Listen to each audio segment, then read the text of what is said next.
Hello everyone, welcome back to this new class. साथियों, आप सभी का स्वागत है आरआरबी एनटीपीसी के साइंस के इस मिनी मैराथन क्लास में। आज क्लास में हम लोग डिस्कस करने वाला साथियों most important physics chemistry bio के टॉप 150 क्वेश्चन। तो फटाफट से जुड़ जाइएगा, करंट अफेयर के लिए भी और बाकी चीज़ों के लिए भी आएंगे। आपको बता दें कि आरआरबी एनटीपीसी के लिए करंट अफेयर की क्लासेस जो आप देख पा रहे हैं, अब की बार एनटीपीसी पार 2 क्लासेस महामैराथन क्लासेस आ चुके हैं करंट अफेयर की। और फटाफट से मैं कहूँगा कि इस चैनल से आप जुड़िए और अपने साथी तक इस वीडियो को शेयर कीजिए। बहुत सारी इंपॉर्टेंट क्लासेस आ चुकी हैं एनटीपीसी के नाम से, आपको यहाँ पे प्लेलिस्ट मिल जाएगा। जितने भी साथी हैं आपके वनडे एग्जाम्स के, ये चैनल आपका है। आपका सपोर्ट और प्यार बना रहना चाहिए। फटाफट से वीडियो को लाइक करेंगे साथियों और अपने साथियों तक शेयर करेंगे। और आइए स्टार्ट करेंगे आज के अपने सेशन को। पहला प्रश्न साथियों ध्यान दीजिए, कह रहा है पौधे जो नमक युक्त मिट्टी में उगते हैं उनको क्या कहते हैं। ऑप्शन आपके पास, फटाफट देके आंसर कीजिएगा। ऑप्शन आपके सामने है। ए कह रहा है जीरोफाइट, बी हाइड्रोफाइट, सी कह रहा है हेलोफाइट या सैक्यूलेंट। इनको क्या कहते हैं तो जो नमक युक्त मिट्टी में उगते हैं। साथियों ध्यान दीजिएगा, मोस्ट इंपॉर्टेंट क्वेश्चन है ये और कई बार आपके अलग अलग परीक्षाओं में ये पूछा जा चुका है। तो ध्यान दीजिएगा, उसको कहते हैं ऑप्शन सी से तो हो जाएगा हेलोफाइट। क्या कहते हैं? हेलोफाइट। तो जो पौधे नमक युक्त मिट्टी में उगते हैं उनको क्या कहते हैं? हेलोफाइट कहते हैं। ठीक है, ध्यान रहेगा, इंपॉर्टेंट है प्रश्न, इसको अच्छे से याद कर लीजिएगा।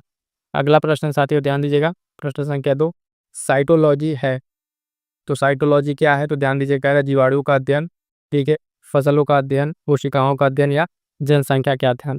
ये मोस्ट इंपॉर्टेंट है भी है। जितने सारे प्रश्न है सारे के सारे मोस्ट इंपॉर्टेंट है। आपको हर एक परीक्षाओं में प्रश्न पूछे जाते हैं, ऐसा आपको दिखेगा, है ना। तो साइटोलॉजी किसको कहते हैं? तो ऑप्शन सी से उत्तर हो जाएगा कोशिकाओं का अध्ययन। क्या कहते हैं? कोशिकाओं का अध्ययन। और इससे रिलेटेड जो अन्य अध्ययन है वो भी एक बार अभी आपको रिविजन हम करा देंगे, ठीक है। तो ध्यान रखिएगा और आगे बढ़ेंगे। अगला प्रश्न क्या कह रहा है साथियों, तो ध्यान दीजिएगा, प्रश्न संख्या 3 संवहनी जो वैस्कुलर पौधों में पानी ऊपर तक किससे जाता है? फ्लोएम टिश्यू, पैरेन्काइमा टिश्यू, जो मेरिस्टेम है या जाइलम टिश्यू। फटाफट से आंसर कीजिएगा प्रश्न संख्या 3। प्रश्न संख्या 3 में क्या हो जाएगा सही उत्तर साथियों? इसका सही उत्तर हो जाएगा ऑप्शन डी जाइलम टिश्यू। देखो याद रखिएगा, जल जो है वो जाइलम से जाएगा, जौ से जल, जौ से जाइलम, ठीक है। याद रखिए, जो खाद्य पदार्थ वगैरह है वो किससे जाते हैं? तो फ्लोएम टिश्यू से वो उसको ट्रांसफर होता है, ठीक है। और संवहनी टिश्यू में जो पानी है, पानी की बात करेंगे तो जल है आपका, जौ से जाइलम टिश्यू, याद रखेंगे, आपको नहीं भूलेगा। आगे बढ़ेंगे साथियों, फटाफट से देखेंगे अगला प्रश्न संख्या 4। प्रश्न संख्या 4 क्या कह रहा है? मानक जो जंतु विज्ञान है उसमें नामांकन में किस भाषा का उपयोग किया जाता है? तो कह रहा है, ऑप्शन कह रहा है लैटिन भाषा, फ्रेंच, स्पेनिश या ग्रीक। तो फटाफट से आंसर कीजिएगा, कौन सा आंसर इसमें सही हो जाएगा। तो ध्यान देंगे, इसमें सही हो जाएगा प्रश्न संख्या 4 का आपका सही उत्तर क्या हो जाएगा? ऑप्शन ए, ठीक है, लैटिन भाषा। क्या हो जाएगा? लैटिन भाषा। जंतु विज्ञान में जो नामांकन के लिए यूज होती है भाषा, वो कौन सी भाषा है? तो लैटिन भाषा है। ये भी प्रश्न इंपॉर्टेंट है, ध्यान रखिएगा, ठीक है। आगे बढ़ेंगे साथियों, देखेंगे अगला प्रश्न। अगला प्रश्न क्या कह रहा है? प्रश्न संख्या 5 क्या कह रहा है? ध्यान दीजिएगा, कह रहा है कि जेनेटिक्स, ठीक है, निम्न में से किसका अध्ययन है? कह रहा है मेंडल के नियम का, जैव विकास का, डीएनए संरचना का, आनुवंशिकता और विचरण का। तो फटाफट से आंसर कीजिएगा, प्रश्न संख्या 5 का जो क्या आंसर हो जाएगा। तो साथियों ध्यान दीजिए, इसका आंसर क्या हो जाएगा? ऑप्शन डी आनुवंशिकता और विचरण। क्या हो जाएगा? आनुवंशिकता और विचरण जेनेटिक्स का जो है अध्ययन कहलाता है। कमेंट करके जरा बताइएगा, इसके फादर, जेनेटिक्स के जो फादर या पिता, जनक किससे कहते हैं? कमेंट करके साथियों फटाफट से आंसर को छाप दीजिएगा, इस प्रश्न के आंसर को। आगे बढ़ेंगे, देखेंगे अगला प्रश्न। अगला प्रश्न क्या कह रहा है? तो ध्यान दीजिएगा कि मेंडल की अनुवांशिकता का सिद्धांत किस पर आधारित है? कह रहा है कायिक जनन, अलैंगिक जनन, लैंगिक जनन या उपयुक्त सभी। ध्यान दीजिएगा, मेंडल का जो अनुवांशिकता का सिद्धांत है वो किस पे आधारित है? आपका किस पे आधारित है? तो वो लैंगिक जनन पे। किस पे? ऑप्शन सी सही उत्तर हो जाएगा आपका, जो ये लैंगिक जनन है इस पे आधारित है, ठीक है। मोस्ट इंपॉर्टेंट क्वेश्चन है, फटाफट से इसको तैयार करते हुए आगे बढ़िएगा। आगे बढ़ेंगे, अगला प्रश्न देखेंगे, प्रश्न संख्या 7। जितने भी साथी देख रहे हैं वीडियो को फटाक से एक बार से लाइक कर दीजिए और जो भी साथी आपके एनटीपीसी की तैयारी कर रहे हैं एक बार उन तक वीडियो शेयर कर दीजिएगा। इतना कीजिए, आप ही का चैनल, आप ही का परिवार है, इसको बढ़ाने में आप अपनी जितना योगदान हो सकता है योगदान दीजिए। अगला प्रश्न क्या कह रहा है साथियों? भ्रूण। भ्रूण जो है एम्ब्रियो किस में मिलता है? भ्रूण जो है एम्ब्रियो आपका किस में मिलेगा? तो ऑप्शन कह रहा है फूल में, पर्ण में, बीज में और कली में। किसमें मिलेगा? तो एम्ब्रियो आपका मिलता है। प्रश्न संख्या 7 का सही उत्तर हो जाएगा ऑप्शन सी बीज में। किसमें? एम्ब्रियो आपका मिलेगा बीज में। इसी तरीके से साथियों, जिस तरीके से आप अभी बायोलॉजी क्लास कर रहे हैं, इसी तरीके से आपको जो है ना, हर जितने स्टैटिक पॉइंट है, इतिहास, भूगोल और बाकी अदर सब्जेक्ट के जितने हैं, सबके सब हम आपके मोस्ट इंपॉर्टेंट क्वेश्चन आपके एग्जाम से पहले तक करा देंगे, ठीक है। तो फटाफट से एग्जाम तक आप इस चीज़ को ज़्यादा से ज़्यादा तक शेयर कर दीजिएगा। अगला प्रश्न क्या है, प्रश्न संख्या 8, प्रकाश संश्लेषण होता है, प्रकाश संश्लेषण होता है न्यूक्लियस में, ठीक है, माइटोकॉन्ड्रिया में, क्लोरोप्लास्ट में या प्रॉक्सियोम में, किसमें होता है? प्रश्न संख्या 8, इसका सही उत्तर दीजिएगा। प्रश्न संख्या 8 का थोड़ा-सा हम आपको 1-2 सेकंड का समय दे रहे हैं इसलिए, ताकि आप अपने आंसर को टिक कर पाएँ। तो देखिएगा इसका सही उत्तर हो जाएगा ऑप्शन सी क्लोरोप्लास्ट में, ठीक है। आगे बढ़ेंगे, प्रकाश संश्लेषण किसमें होता है? तो क्लोरोप्लास्ट में होता है, ध्यान रखिएगा। अगला प्रश्न क्या कह रहा है? लैंगिक जनन से आनुवांशिक जो विचरण कैसे होता है? कह रहा है जीन के सम्मिश्रण से, क्रोमोसोम में बदलाव से, जीन के मिश्रण से, उपयुक्त जो है सभी से। तो लैंगिक जनन आपको बताना है, फटाफट से आंसर कीजिएगा। प्रश्न संख्या 9 का जो सही उत्तर हो जाएगा साथियों, ऑप्शन डी सही उत्तर हो जाएगा, यानी उपयुक्त सभी से। अगर आप देखें तो जीन का सम्मिश्रण, क्रोमोसोम में बदलाव और जीन के जो मिश्रण से, इन तीनों से जो क्या होता है, लैंगिक जनन में आनुवांशिक विचरण होता है। तो इस चीज़ को ध्यान में रखेंगे। और जितने सारे प्रश्न हम आपको करा रहे हैं, सारे के सारे मोस्ट इंपॉर्टेंट परीक्षा में पूछे गए प्रश्न हैं और ये बार-बार पूछे जाते हैं प्रश्न। तो इन प्रश्नों को अच्छे से तैयार कर लीजिएगा, ठीक है। अगला प्रश्न ध्यान दीजिएगा, क्या कह रहा है? प्रश्न संख्या 10, एड्स विषाणु के लिए उत्तरदायी जो है सबसे ज़्यादा आजमाई गई दवा कौन-सी है? तो एड्स के लिए सबसे ज़्यादा जो आजमाई गई दवा कौन-सी है? कह रहा है ज़िडोउडिन एजीटी, ठीक है, माइकोनोज़ोल, ठीक है, नोनॉक्सिनोल 9 और विराज़ोल। इसमें एक ध्यान दीजिएगा, जो भी बीमारी हैं आपके, एक तो जीवाणु जीवाणु वाला बीमारी है, ठीक है, उसके बाद से बैक्टीरियल डिजीज़ है, यानी विषाणु वाले भी जीवाणु, बैक्टीरियल, और उसके बाद से विषाणु वाली बीमारी, फंगल और प्रोटोजोआ, 4 तरह की बीमारी हैं। इन रोगों से हर बार आपको प्रश्न पूछता है, ठीक है, और उसके साथ-साथ जो विटामिन है उनसे भी प्रश्न पूछता है, ठीक है। तो ये बहुत ही इंपॉर्टेंट है, इसको ध्यान दीजिएगा। एड्स आपका किससे होता है? तो विषाणु से होता है। किससे? विषाणु से होता है। इस चीज़ को ध्यान रखिएगा, प्रश्न ये भी पूछा गया है। सबसे ज़्यादा आजमाई गई दवा कौन-सी है? ध्यान दीजिए, प्रश्न संख्या 10 का जो है ऑप्शन ए सही उत्तर हो जाएगा, है ना? ज़िडोपुडिन एज़ीटी, ये जो दवा है सबसे ज़्यादा आजमाई गई इसके लिए दवा है, ठीक है। आगे बढ़ेंगे, देखेंगे अगला प्रश्न क्या कह रहा है, प्रश्न संख्या 11। प्रश्न संख्या 11 क्या कह रहा है? किस सूक्ष्म जीव के द्वारा हेपेटाइटिस बी की जो है बीमारी होती है? कह रहा है वायरस, प्रोटोजोआ, बैक्टीरिया, उपयुक्त में से कोई नहीं।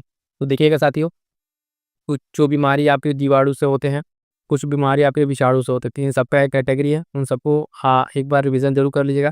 यहाँ से प्रश्न बनता है। तो हेपेटाइटिस बी की अगर बात करेंगे तो किससे होता है? प्रश्न संख्या जो है 11 का आपका सही आंसर हो जाएगा, ऑप्शन है वायरस। किससे? वायरस से। हेपेटाइटिस बी जो है आपका किससे होता है? तो ये वायरस से होता है। आगे बढ़ेंगे, देखेंगे अगला प्रश्न संख्या 12। प्रश्न संख्या 12 क्या कह रहा है साथियों? तो ध्यान दीजिएगा, निकट जो है निकट दृष्टि मायोपिया रोग का संबंध किससे है? पैरा, फेफड़ा, मस्तिष्क, कान या आँख। तो निकट दृष्टि जो दोष और एक और दोष है दूर दृष्टि दोष, ये किसमें होता है? तो आप सभी जानते हैं किसमें होता है, आँख में होता है। तो इस प्रश्न का सही उत्तर क्या हो जाएगा? प्रश्न संख्या 12 का ऑप्शन डी, ऑप्शन डी सही उत्तर हो जाएगा। क्लियर है? अब देखिएगा यहाँ पे पॉइंट और बता रहा है, उसको थोड़ा सा सुन लीजिए ध्यान से। निकट दृष्टि दोष मायोपिया और एक होता है दूर दृष्टि दोष, ठीक है, दूरदृष्टि। तो दूरदृष्टि दोष को दूर करने के लिए कौन सा लेंस का उपयोग होता है? कई बार प्रश्न पूछा है। तो दूर के लिए उत्तल का प्रयोग होता है। निकट दृष्टि को दूर करने के लिए कौन से लेंस का प्रयोग होता है? तो अवतल लेंस का प्रयोग होता है। किसका? अवतल लेंस का प्रयोग होता है। दोनों प्रश्न मोस्ट इंपॉर्टेंट है, अच्छे से रट जाइएगा, ठीक है, अच्छे से रट जाइएगा। कई बार परीक्षा में आपसे पूछने को ये मिला है, ठीक है। अगला प्रश्न देखेंगे, प्रश्न संख्या 13। प्रश्न संख्या 13 क्या कह रहा है? प्लाज्मा, प्लाज्मा में जल का प्रतिशत होता है, फटाफट से आंसर कीजिए। ऑप्शन कह रहा है 60%, 70, 80 या 90%। कितना प्रतिशत होता है? तो इसमें जो जल का प्रतिशत होता है, ऑप्शन डी से आंसर हो जाएगा 90%। प्लाज्मा में आपका जल का प्रतिशत कितना है?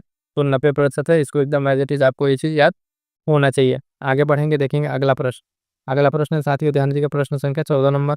एक कार्यशील महिला को प्रतिदिन कितना प्रोटीन लेना चाहिए? ठीक है, कितना प्रोटीन लेना चाहिए? कह रहा है 30 ग्राम, 37 ग्राम, 40 या 45 ग्राम, ठीक है। तो ये महिला जो है वो क्या है? कार्यशील महिला है। तो इसके लिए जो है आपके प्रोटीन की जो बात की गई है वो ऑप्शन डी से उत्तर हो जाएगा 45 ग्राम। कितना? 45 ग्राम की बात की गई है।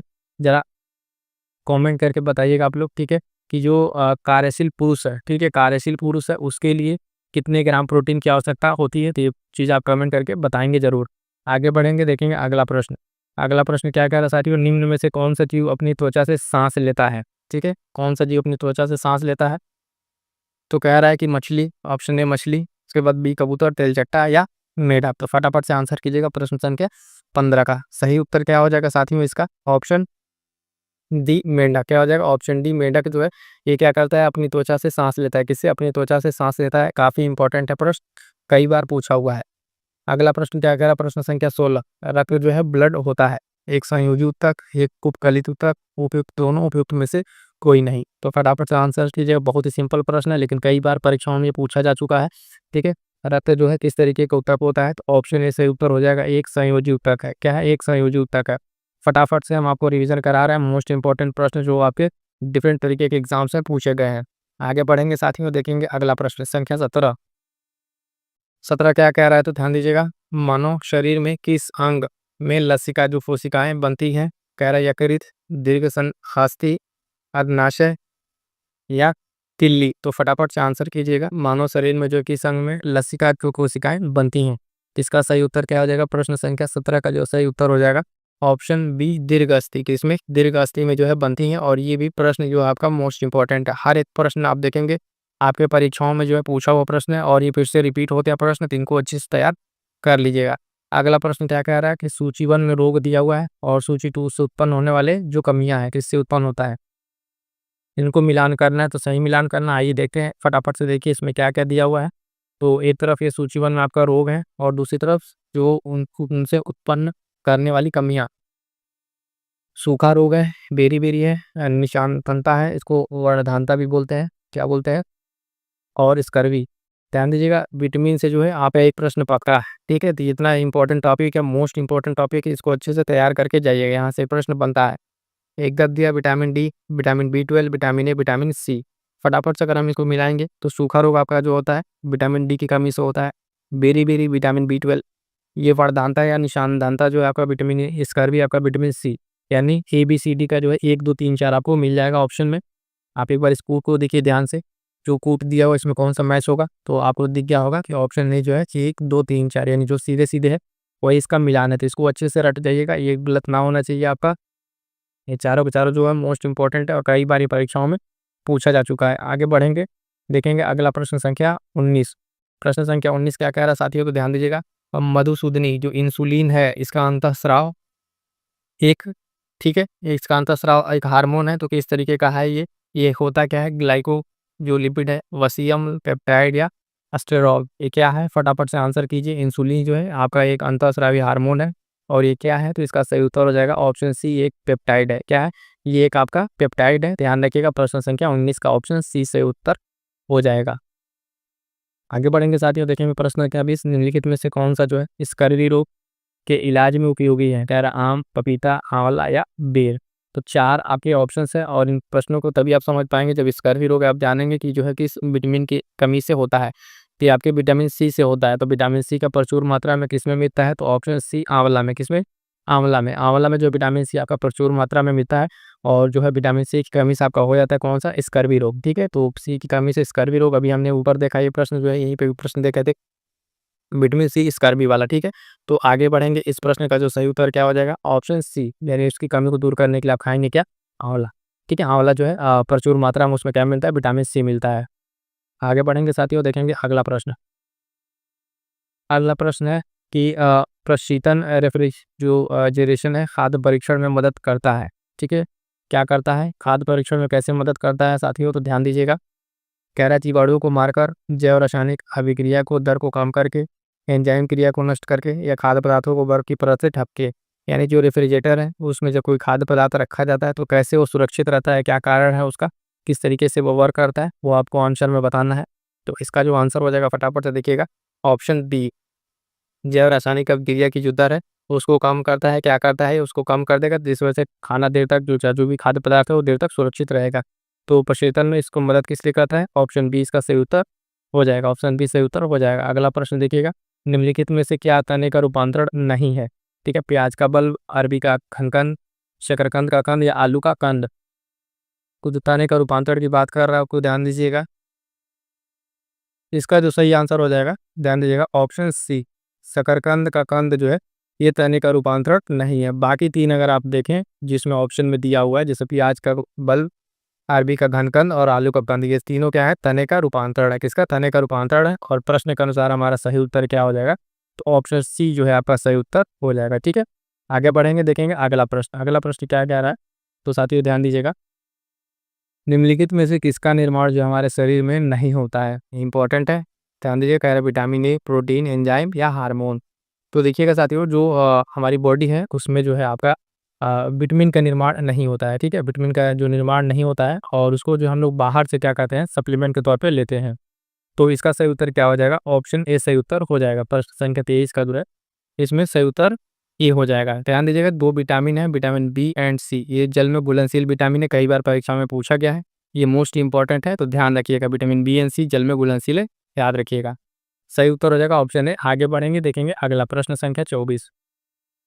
24 क्या कह रहा है कि मनुष्य के अंगों में कौन सा एक हानिकारक विकिरणों से सर्वाधिक सुप्रभ है, यानी सबसे ज़्यादा प्रभावित क्या है, तो आँख, हृदय, मस्तिष्क और फेफड़ा। 4 ऑप्शन आपके सामने है, फटाफट से आंसर कीजिएगा इस प्रश्न का क्या सही उत्तर हो जाएगा, तो हो जाएगा आपका ऑप्शन ए आँख। आँख जो है आपकी ये जो है सबसे ज़्यादा जो विकिरणों से सबसे ज़्यादा क्या होती है, प्रभावित होती है, ठीक है, तो सही उत्तर क्या हो जाएगा, ऑप्शन ए सही उत्तर हो जाएगा। अगला प्रश्न देखिएगा, फिर से वो मोस्ट इंपॉर्टेंट प्रश्न आ गया, अभी हमने स्टार्टिंग में ही आपको बताया था इस प्रश्न के बारे में, ये प्रश्न कितना इंपॉर्टेंट है। हेड्स होता है जीवाणु से, फफूंद से, कृमि से या विषाणु से, तभी हमने आपको बताया कुछ बीमारियां ऐसी हैं जिनकी कैटेगरी है कि वो जीवाणु से हो रही है या विषाणु से हो रही है, फंगस से, कृमि से, किससे हो रही है। तो इसी तरीके से एड्स जो बीमारी है इसका सही आंसर बताइएगा साथियों, क्या होगा, ऑप्शन डी हो जाएगा विषाणु से, ठीक है। 25 का सही आंसर क्या हो जाएगा, ऑप्शन डी जो है विषाणु से क्या होता है, ये बीमारी होती है। आगे बढ़ेंगे, देखेंगे अगला प्रश्न संख्या 26। कह रहा है एनोस्मिया कहते हैं, ठीक है, तो स्वाद संवेदना की कमी को, है ना, घ्राण संवेदना की कमी को, स्पर्श संवेदना या ऊष्मा संवेदना की कमी को। फटाफट से आंसर करेंगे तो देखिएगा एनोस्मिया किसे कहते हैं, तो ऑप्शन बी सही उत्तर हो जाएगा इसका, जो है घ्राण संवेदना की कमी को जो है इसको कहते हैं, तो क्या हो जाएगा, ऑप्शन बी सही उत्तर हो जाएगा। ये प्रश्न कई बार आपके एग्जाम से पूछा हुआ है, तो ध्यान दीजिएगा, अच्छे से तैयार कर लीजिएगा। अगला प्रश्न क्या कह रहा है, प्रश्न संख्या देखिए 27। आँख के रेटिना की परंपरागत कैमरा के निम्नलिखित में से किस बात से तुलना की जा सकती है, ठीक है, तो कह रहा है फिल्म, लेंस, शटर या आवरण। प्रश्न संख्या 27 जो है किसकी तुलना किससे की जा सकती है, तो ध्यान दीजिएगा ऑप्शन है फिल्म से, किससे, फिल्म से तुलना की जा सकती है। यहाँ का जो रेटिना है आपका क्या है, रेटिना है, इसकी तुलना जो है कैमरे के फिल्म से की जा सकती है। आगे बढ़ेंगे, देखेंगे अगला प्रश्न संख्या 18, मोस्ट इंपॉर्टेंट लगा लीजिए, ये प्रश्न पूछा जा सकता है, ठीक है, छपने वाला प्रश्न है एकदम।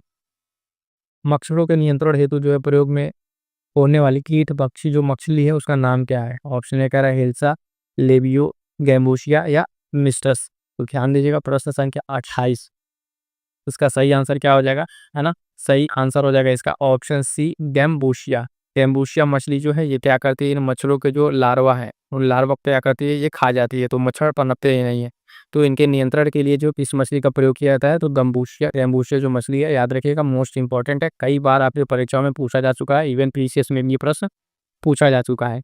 अगला प्रश्न है प्रश्न संख्या 29, की शारीरिक प्रक्रम से जो है यहाँ पे प्रोनोम्बिन नहीं होगा, थ्रोम्बिन होगा, ध्यान दीजिएगा का संबंध है, ठीक है, यहाँ पे टाइपिंग एरर है, क्या हो जाएगा यहाँ पे थ्रोम्बिन, ठीक है, थ्रोम्बिन ध्यान दीजिएगा क्या होगा, प्रोथ्रोम्बिन, ठीक है, प्रोथ्रोम्बिन जो है इसका संबंध किससे है, तो कह रहा है उत्सर्जन, रक्त जमाव, प्रजनन या वृद्धि।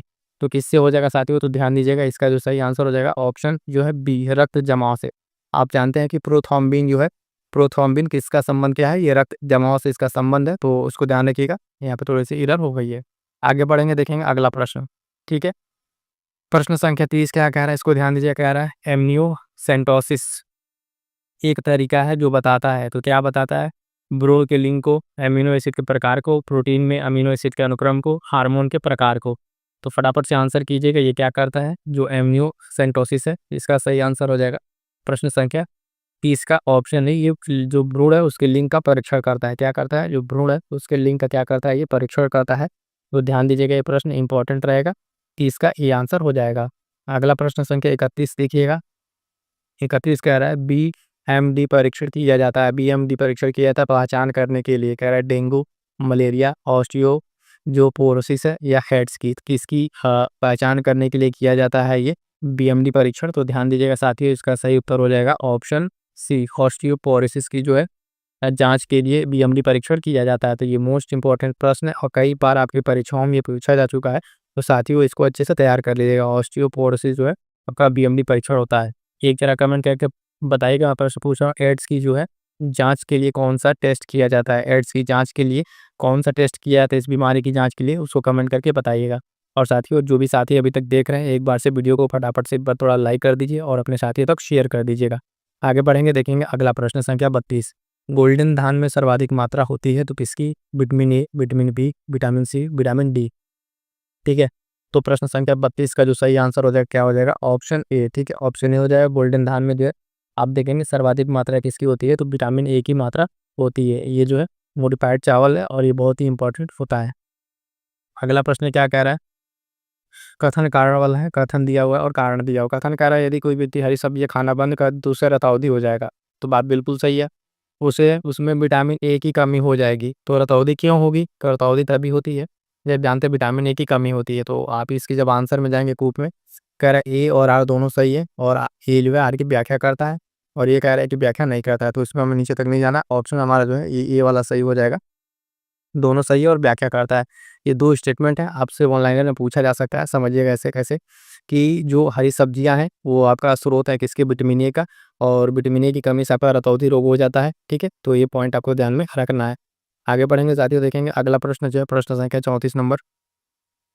कह रहा है डी ब्रिज ने किस सिद्धांत का प्रतिपादन किया है? कह रहा है जाति उद्भव का सिद्धांत, विनिमय का सिद्धांत, प्राकृतिक चयन का सिद्धांत या उत्परिवर्तन का सिद्धांत। फटाफट से आंसर कीजिएगा, मोस्ट इंपॉर्टेंट ये प्रश्न है, एकदम मोस्ट इंपॉर्टेंट। इतनी बार जो सारे प्रश्न जो आपको छांट के लाए हैं एकदम से जो है आपके हर परीक्षाओं को देखते हुए जो आपके ये प्रश्न है पीवाईक्यू का एनालिसिस करके लाया गया है। प्रश्न संख्या 34 का आप आंसर कीजिएगा, ऑप्शन डी सही उत्तर हो जाएगा। उत्परिवर्तन का सिद्धांत क्या हो जाएगा? उत्परिवर्तन का सिद्धांत जो है आपका हो जाएगा। ठीक है, ह्यूगो डी ब्रिज ने इस सिद्धांत का प्रतिपादन किया था। आगे बढ़ेंगे, देखेंगे अगला प्रश्न संख्या 35।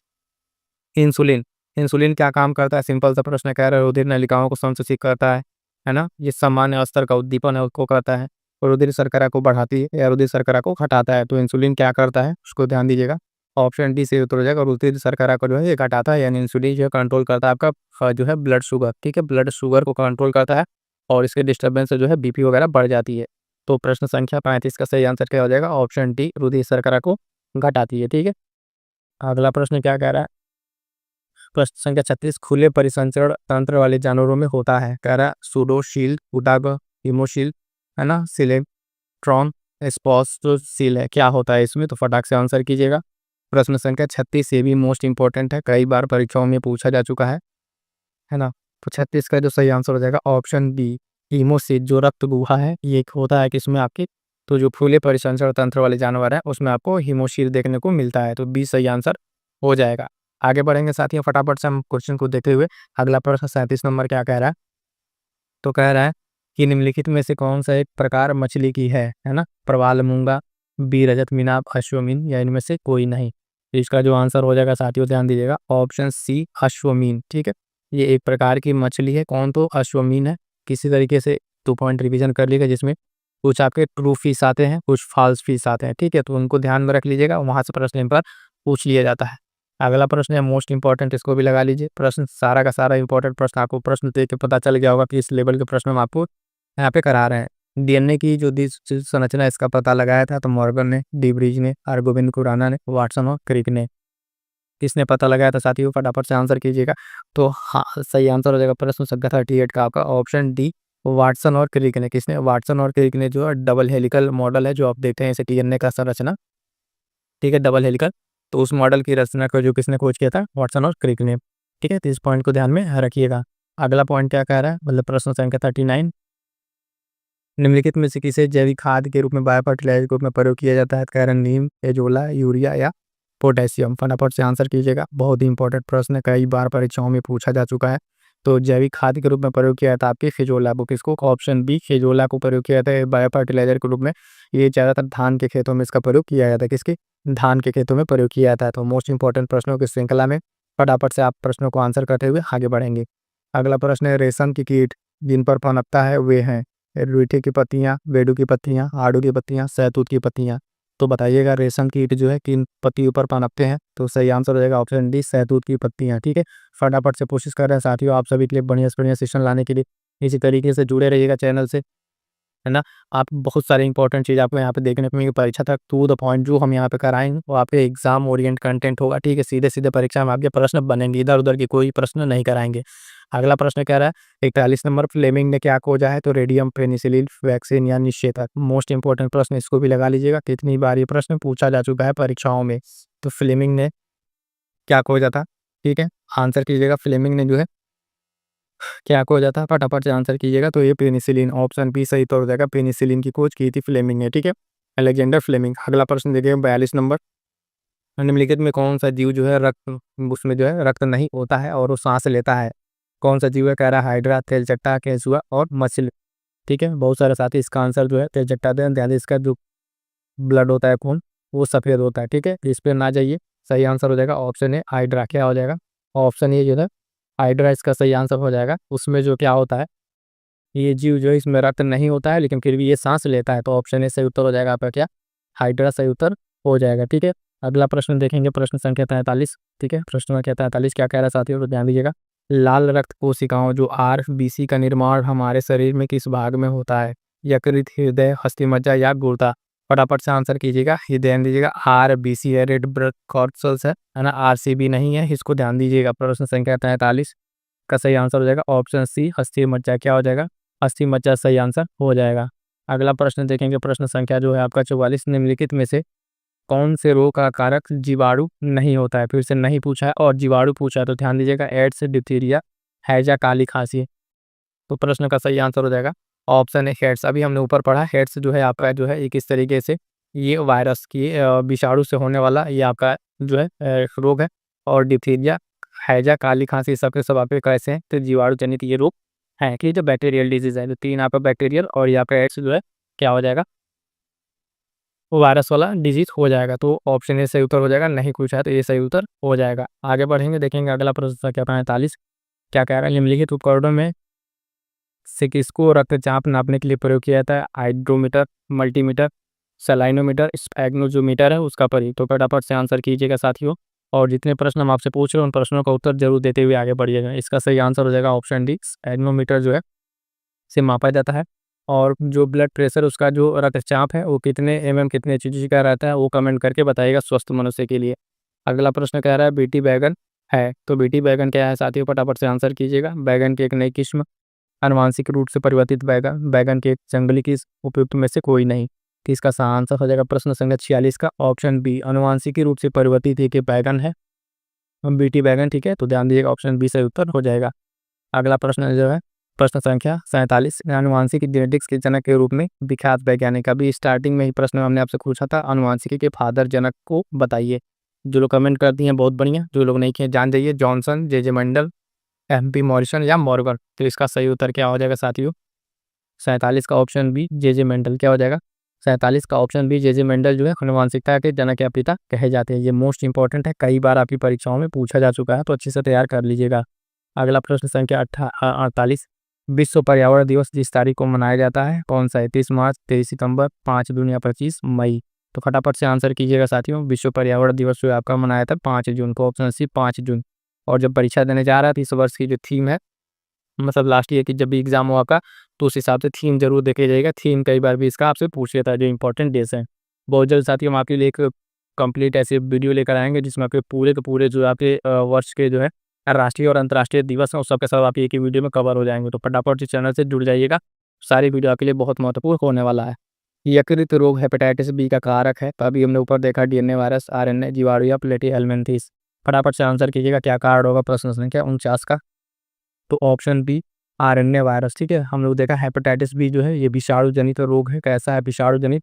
और इसका कारण क्या है? तो RNA वायरस जो है इसका कारण होता है। बी सही आंसर हो जाएगा। अगला प्रश्न देखिए, प्रश्न संख्या 50। निम्नलिखित में से कौन सा पादप हार्मोन नहीं है? मोस्ट इंपॉर्टेंट लगा लीजिए, कितनी बार परीक्षाओं में पूछा जा चुका है। कह रहा साइटोकाइनिन, इथिलीन, इंसुलिन या जिब्रेलिन? तो ध्यान दीजिएगा, इसमें जो सही आंसर हो जाएगा वो होगा ऑप्शन सी, इंसुलिन। इंसुलिन जो है तात्पर्य ध्यान दीजिएगा आपका ये पादप हार्मोन नहीं है। तो ये कैसा, ये ह्यूमन हार्मोन है, यानी साइटोकाइनिन, एथिलीन और जिब्रेलिन, ये तीनों क्या है? पादप हार्मोन है। और ये पौधों के लिए बहुत इंपॉर्टेंट ये हार्मोन है, इनको ध्यान रखिएगा। साइटोकाइनिन, एथिलीन और जिब्रेलिन ये पादप हार्मोन है, इनको ध्यान रखिएगा। हमसे नहीं पूछा है तो ऑप्शन सी सही उत्तर हो जाएगा। क्या हो जाएगा? ऑप्शन सी सही उत्तर हो जाएगा। ठीक है, तो यहाँ तक तो साथियों आपके कंप्लीट हो गए हैं। ध्यान दीजिएगा, कितने पूरे का पूरे 50 क्वेश्चन कंप्लीट हो गए हैं। ठीक है, प्रश्नों को पहला प्रश्न देखिएगा साथियों क्या कह रहा है। तो प्रश्न संख्या 1 कह रहा है, एक परमाणु के 3 आधारभूत अवयव कौन है? जो बेसिक उसके अवयव होते हैं, पार्टिकल कौन है? ऑप्शन ए कह रहा है प्रोटॉन, न्यूट्रॉन तथा आयन। प्रोटॉन, न्यूट्रॉन तथा इलेक्ट्रॉन। ऑप्शन सी कह रहा है प्रोटियम, ड्यूटेरियम, ट्राइटियम और प्रोटॉन, न्यूट्रिनोस और आयन। तो फटाफट से आंसर कीजिएगा साथी, बहुत ही इंपॉर्टेंट प्रश्न है और बहुत ही बेसिक सा प्रश्न है। इसका सही उत्तर क्या हो जाएगा? Option D. ठीक है, ऑप्शन डी सही उत्तर हो जाएगा। क्या हो जाएगा साथियों? प्रोटॉन, न्यूट्रिनोस और आयन। ये क्या है? इसके आधारभूत अवयव है। ठीक है, क्या है? परमाणु के बेसिक जो आधारभूत ये मूल पार्ट के, इसको ध्यान में रखिएगा। ये मोस्ट इंपॉर्टेंट है और बहुत बेसिक सा प्रश्न है, बहुत सारे एग्जाम्स में ये पूछा जा चुका है। आगे बढ़ेंगे साथियों, देखेंगे अगला प्रश्न। देखिए अगला प्रश्न क्या कह रहा है आपसे, प्रश्न संख्या 2 कह रहा है कि न्यूट्रॉन की खोज जो है, न्यूट्रॉन की खोज की थी, कह रहा है चैडविक ने, रदरफोर्ड ने, नील्स बोर ने या न्यूटन ने। फटाफट से आंसर कीजिएगा, बहुत ही इंपॉर्टेंट प्रश्न है। कह रहा है कि न्यूट्रॉन की खोज किसने की थी? तो ध्यान दीजिएगा, ऑप्शन ए चैडविक ने। किसने? चैडविक ने। इसी तरीके से आप ध्यान रखिएगा, प्रोटॉन की खोज किसने की थी? ठीक है, इलेक्ट्रॉन की खोज किसने की थी? ठीक है, कमेंट करके दोनों आप बताइएगा। ठीक है, जितने साथी देख रहे हैं ये क्लास, बहुत छोटा सा बेसिक सा प्रश्न है, आपसे हमने पूछा, दोनों को कमेंट करके जरूर बताइएगा।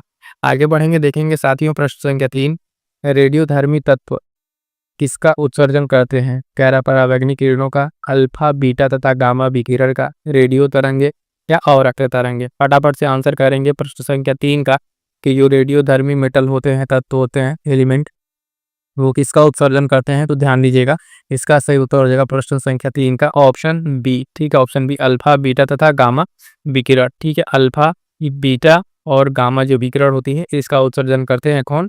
तो रेडियोधर्मी जो तत्व होते हैं, इसका उत्सर्जन करते हैं। सारे के सारे प्रश्न अगर आप देखें तो मोस्ट इंपॉर्टेंट प्रश्न है, किसी न किसी एग्जाम से पूछे हुए हैं और ये आपके अपकमिंग एग्जाम्स के लिए बहुत इंपॉर्टेंट है। ये कंप्लीट निचोड़ है साइंस के प्रश्नों का। आगे बढ़ेंगे, देखेंगे अगला प्रश्न साथियों। देखेंगे प्रश्न संख्या 4 क्या कह रहा है, तो ध्यान दीजिएगा, निम्नलिखित में किसमें ऋणात्मक आवेश होती है? ठीक है, तो कह रहा है अल्फा किरण, बीटा किरण, गामा किरण या एक्स किरण। फटाफट से आंसर करेंगे, इसमें जो है आपका ऋणात्मक आवेश होता है। तो प्रश्न संख्या 4 का सही उत्तर क्या हो जाएगा? ऑप्शन डी, बीटा किरण। ठीक है, बीटा किरण जो है इसमें क्या होता है आपका? तो नेगेटिव चार्ज होता है, नेगेटिव चार्ज होता है। ये पॉइंट आपको ध्यान में रखना है। ये इतने भी साथी देख रहे हैं, आपका चैनल आपका परिवार है, फटाफट से वीडियो के बाद लाइक कीजिए और अपने साथियों तक शेयर कर दीजिएगा। जो लोग नहीं जुड़े हैं चैनल से जुड़ जाइएगा, बहुत सारी ऐसी क्लासेस इंपॉर्टेंट आपको यहाँ पे देखने को मिलेंगी। अगला प्रश्न क्या कह रहा है साथियों, प्रश्न संख्या 5, रेडियो एक्टिविटी की परिघटना की खोज किसने की? मोस्ट इंपॉर्टेंट ये भी लगाइए, ठीक है, कई बार ये प्रश्न पूछा जा चुका है। कह रहा है मेरी क्यूरी जो है, Pierre Curie, Henri Becquerel, J Thomson. फटाफट से आंसर करेंगे प्रश्न संख्या 5 का, किसका सही उत्तर क्या हो जाएगा? तो ऑप्शन सी, हेनरी बेकरल। क्या हो जाएगा? हेनरी बेकरल सही उत्तर हो जाएगा, ऑप्शन सी, 5 का सी। आगे बढ़ेंगे साथियों, देखेंगे अगला प्रश्न संख्या 6 क्या कह रहा है, रेडियो धर्मिता का यूनिट क्या है? ठीक है, तो यूनिट पूछ रहा है आपसे, रेडियो धर्मिता का यूनिट।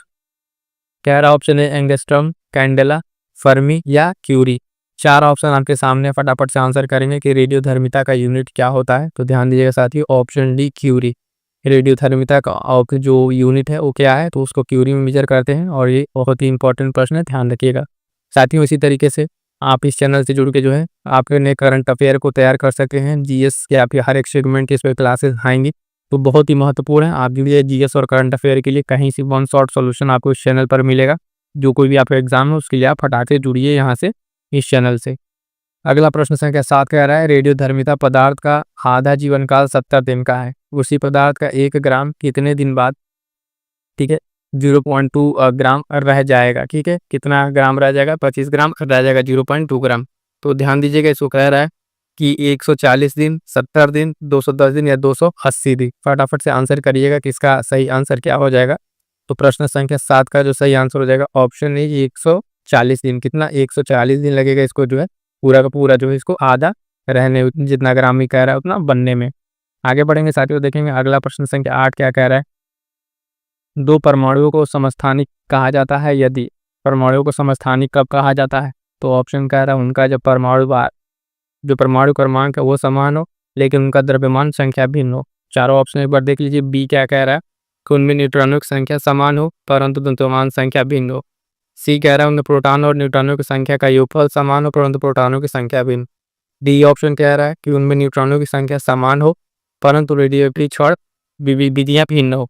तो जो हमें बताना है कि परमाणुओं का जो है समस्थानिक किसे कहते हैं, तो समस्थानिक का सिंपल सा आंसर हो जाएगा ऑप्शन के, उनका परमाणु क्रमांक समान हो और उनकी द्रव्यमान संख्या जो है भिन्न हो। तो हमारा सही आंसर क्या हो जाएगा समस्थानिक के लिए? समस्थानिक के लिए ऑप्शन ए सही उत्तर हो जाएगा। ठीक है, ऑप्शन ए सही उत्तर हो जाएगा। आगे बढ़ेंगे, देखेंगे अगला प्रश्न। अगला प्रश्न क्या कह रहा है, प्रश्न संख्या 9, हाइड्रोजन के रेडियो सक्रिय समस्थानिक को कहते हैं। तो हाइड्रोजन के जो कई सारे समस्थानिक है, उसमें जो रेडियो सक्रिय है उसको क्या कहते हैं? कहते हैं ऑप्शन कह रहे हैं ड्यूटेरियम, प्रोटियम, रेडियम या ट्राइटियम। तो फटाफट से आप आंसर करेंगे साथियों। प्रश्न संख्या 9 का बहुत ही इंपॉर्टेंट प्रश्न है और ये पूछा हुआ प्रश्न ऑप्शन डी ट्राइटियम। हाइड्रोजन का जो है रेडियो एक्टिव जो समस्थानिक वो क्या है? तो आपका ट्राइटियम हो जाएगा। मोस्ट इंपॉर्टेंट है, इसको नोट कर लीजिएगा, कई बार अलग अलग परीक्षाओं में ये पूछा जा चुका है। ठीक है, आगे बढ़े, चलिएगा आगे बढ़ेंगे, देखेंगे अगला प्रश्न। कह रहा है विघटन जो नाभिक है रेडियोधर्मी वस्तुओं को किससे बने पात्र में रखना चाहिए, यानी जो रेडियोधर्मी वस्तुएं हैं उनको किससे बने पात्र में उसको रखा जाना चाहिए। इस पात्र में कह रहा शीशा, इस्पात, लोहा या एल्यूमिनियम। ठीक है, तो इसमें रखा जाना चाहिए। तो ये ध्यान रखिएगा, प्रश्न संख्या 10 का सही आंसर हो जाएगा ऑप्शन ए शीशा। इस तरह की वस्तुओं को जो है शीशा से बने पात्र में रखना चाहिए। ठीक है, शीशा से बने पात्र में इनको रखना चाहिए। क्या हो जाएगा? तो ऑप्शन ए सही उत्तर हो जाएगा। आगे बढ़ेंगे, देखेंगे अगला प्रश्न। निम्नलिखित में से किसके उत्सर्जन से संभारिक उत्पन्न होते हैं? कह रहा अल्फा किरण, बीटा किरण, गामा किरण या एक्स किरण। ठीक है, तो किसके उत्सर्जन से ये संभारिक उत्पन्न होते हैं? तो ध्यान दीजिएगा, चार ऑप्शन आपके सामने, फटाफट से आंसर कीजिएगा। प्रश्न संख्या 11 का क्या आंसर हो जाएगा? तो हो जाएगा ऑप्शन बी बीटा किरण। क्या हो जाएगा साथियों? जो बीटा किरण आपकी है उससे जो है उसके उत्सर्जन से क्या होता है? तो संभारिक उत्पन्न होते हैं। ठीक है, आगे बढ़ेंगे, देखेंगे अगला प्रश्न। प्रश्न संख्या 12, रेडियोधर्मी पदार्थ में किस दौरान कोई परिवर्तन द्रव्यमान या आवेश में नहीं होता है? तो कह रहा है बीटा उत्सर्जन के समय, गामा उत्सर्जन या ऑक्सीकरण या अल्फा उत्सर्जन। चार ऑप्शन आपके सामने है।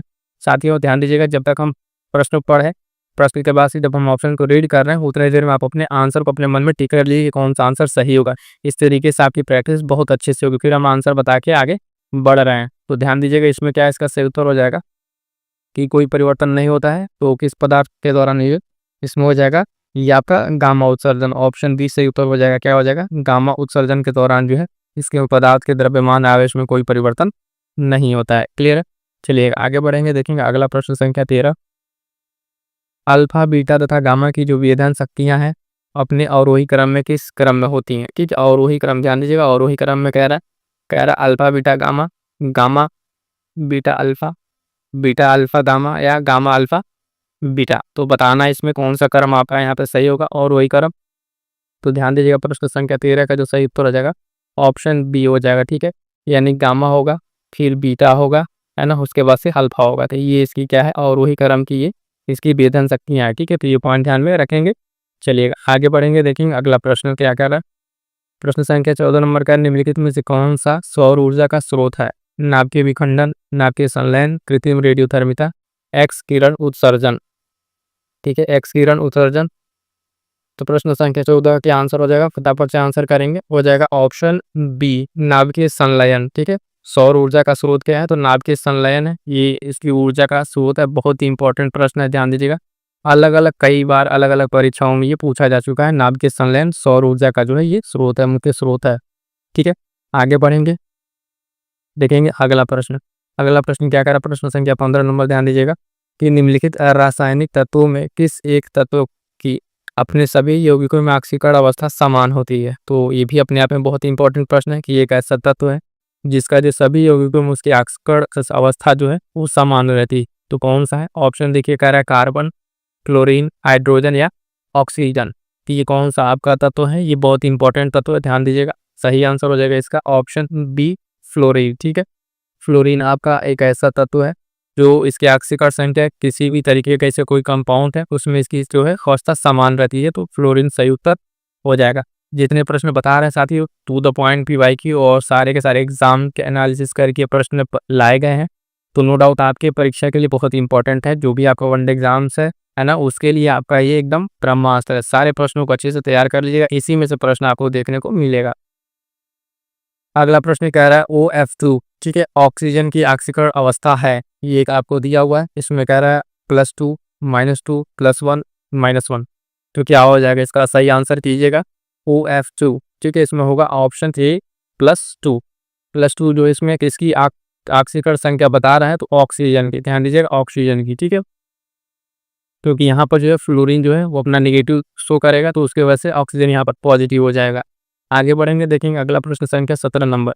निम्न में से किस एक का ईंधन मान अधिकतम होता है? तो ध्यान दीजिएगा साथियों, कह रहा है हाइड्रोजन, चारकोल, प्राकृतिक गैस, गैसोलीन। ठीक है, तो किसका होता है?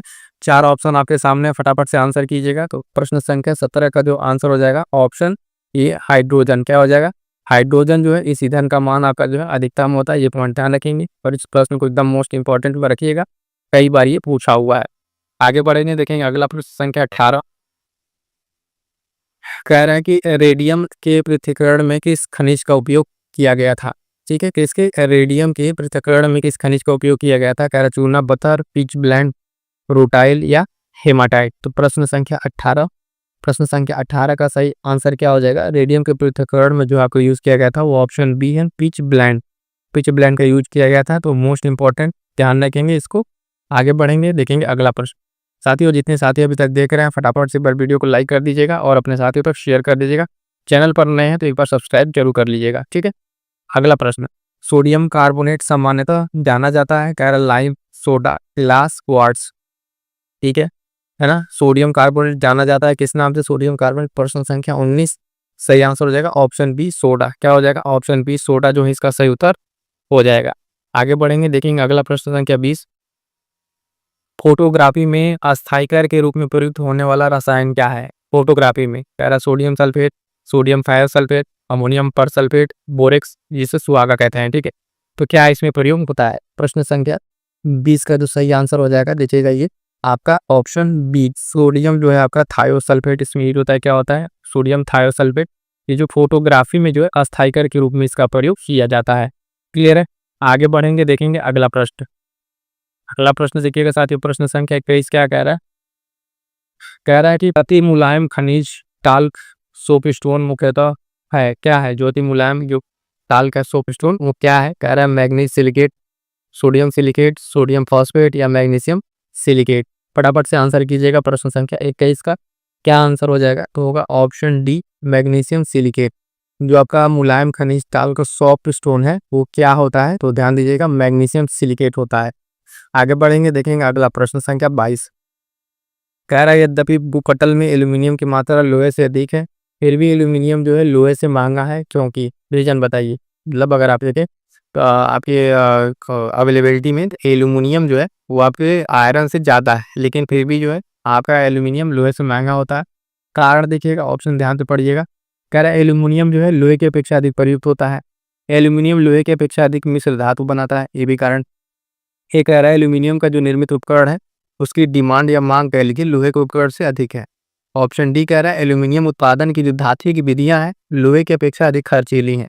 तो रीजन क्या समझ में आया? कह रहा है कि क्यों लोहे से महंगा है? तो महंगा इसलिए है कि अवेलेबिलिटी ज़्यादा है एल्यूमिनियम की, लेकिन कारण क्या है कि ऑप्शन डी यानी एल्यूमिनियम जो उत्पादन है उसकी जो धातु की विधियां हैं वो लोहे से अधिक अपेक्षा खर्चीली है, इसलिए ये सामान ज़्यादा होते हुए भी एल्यूमिनियम इसको एक्सट्रैक्ट करने का महंगा पड़ जाता है, इसलिए लोहे से भी जो है महंगा बिक जाता है।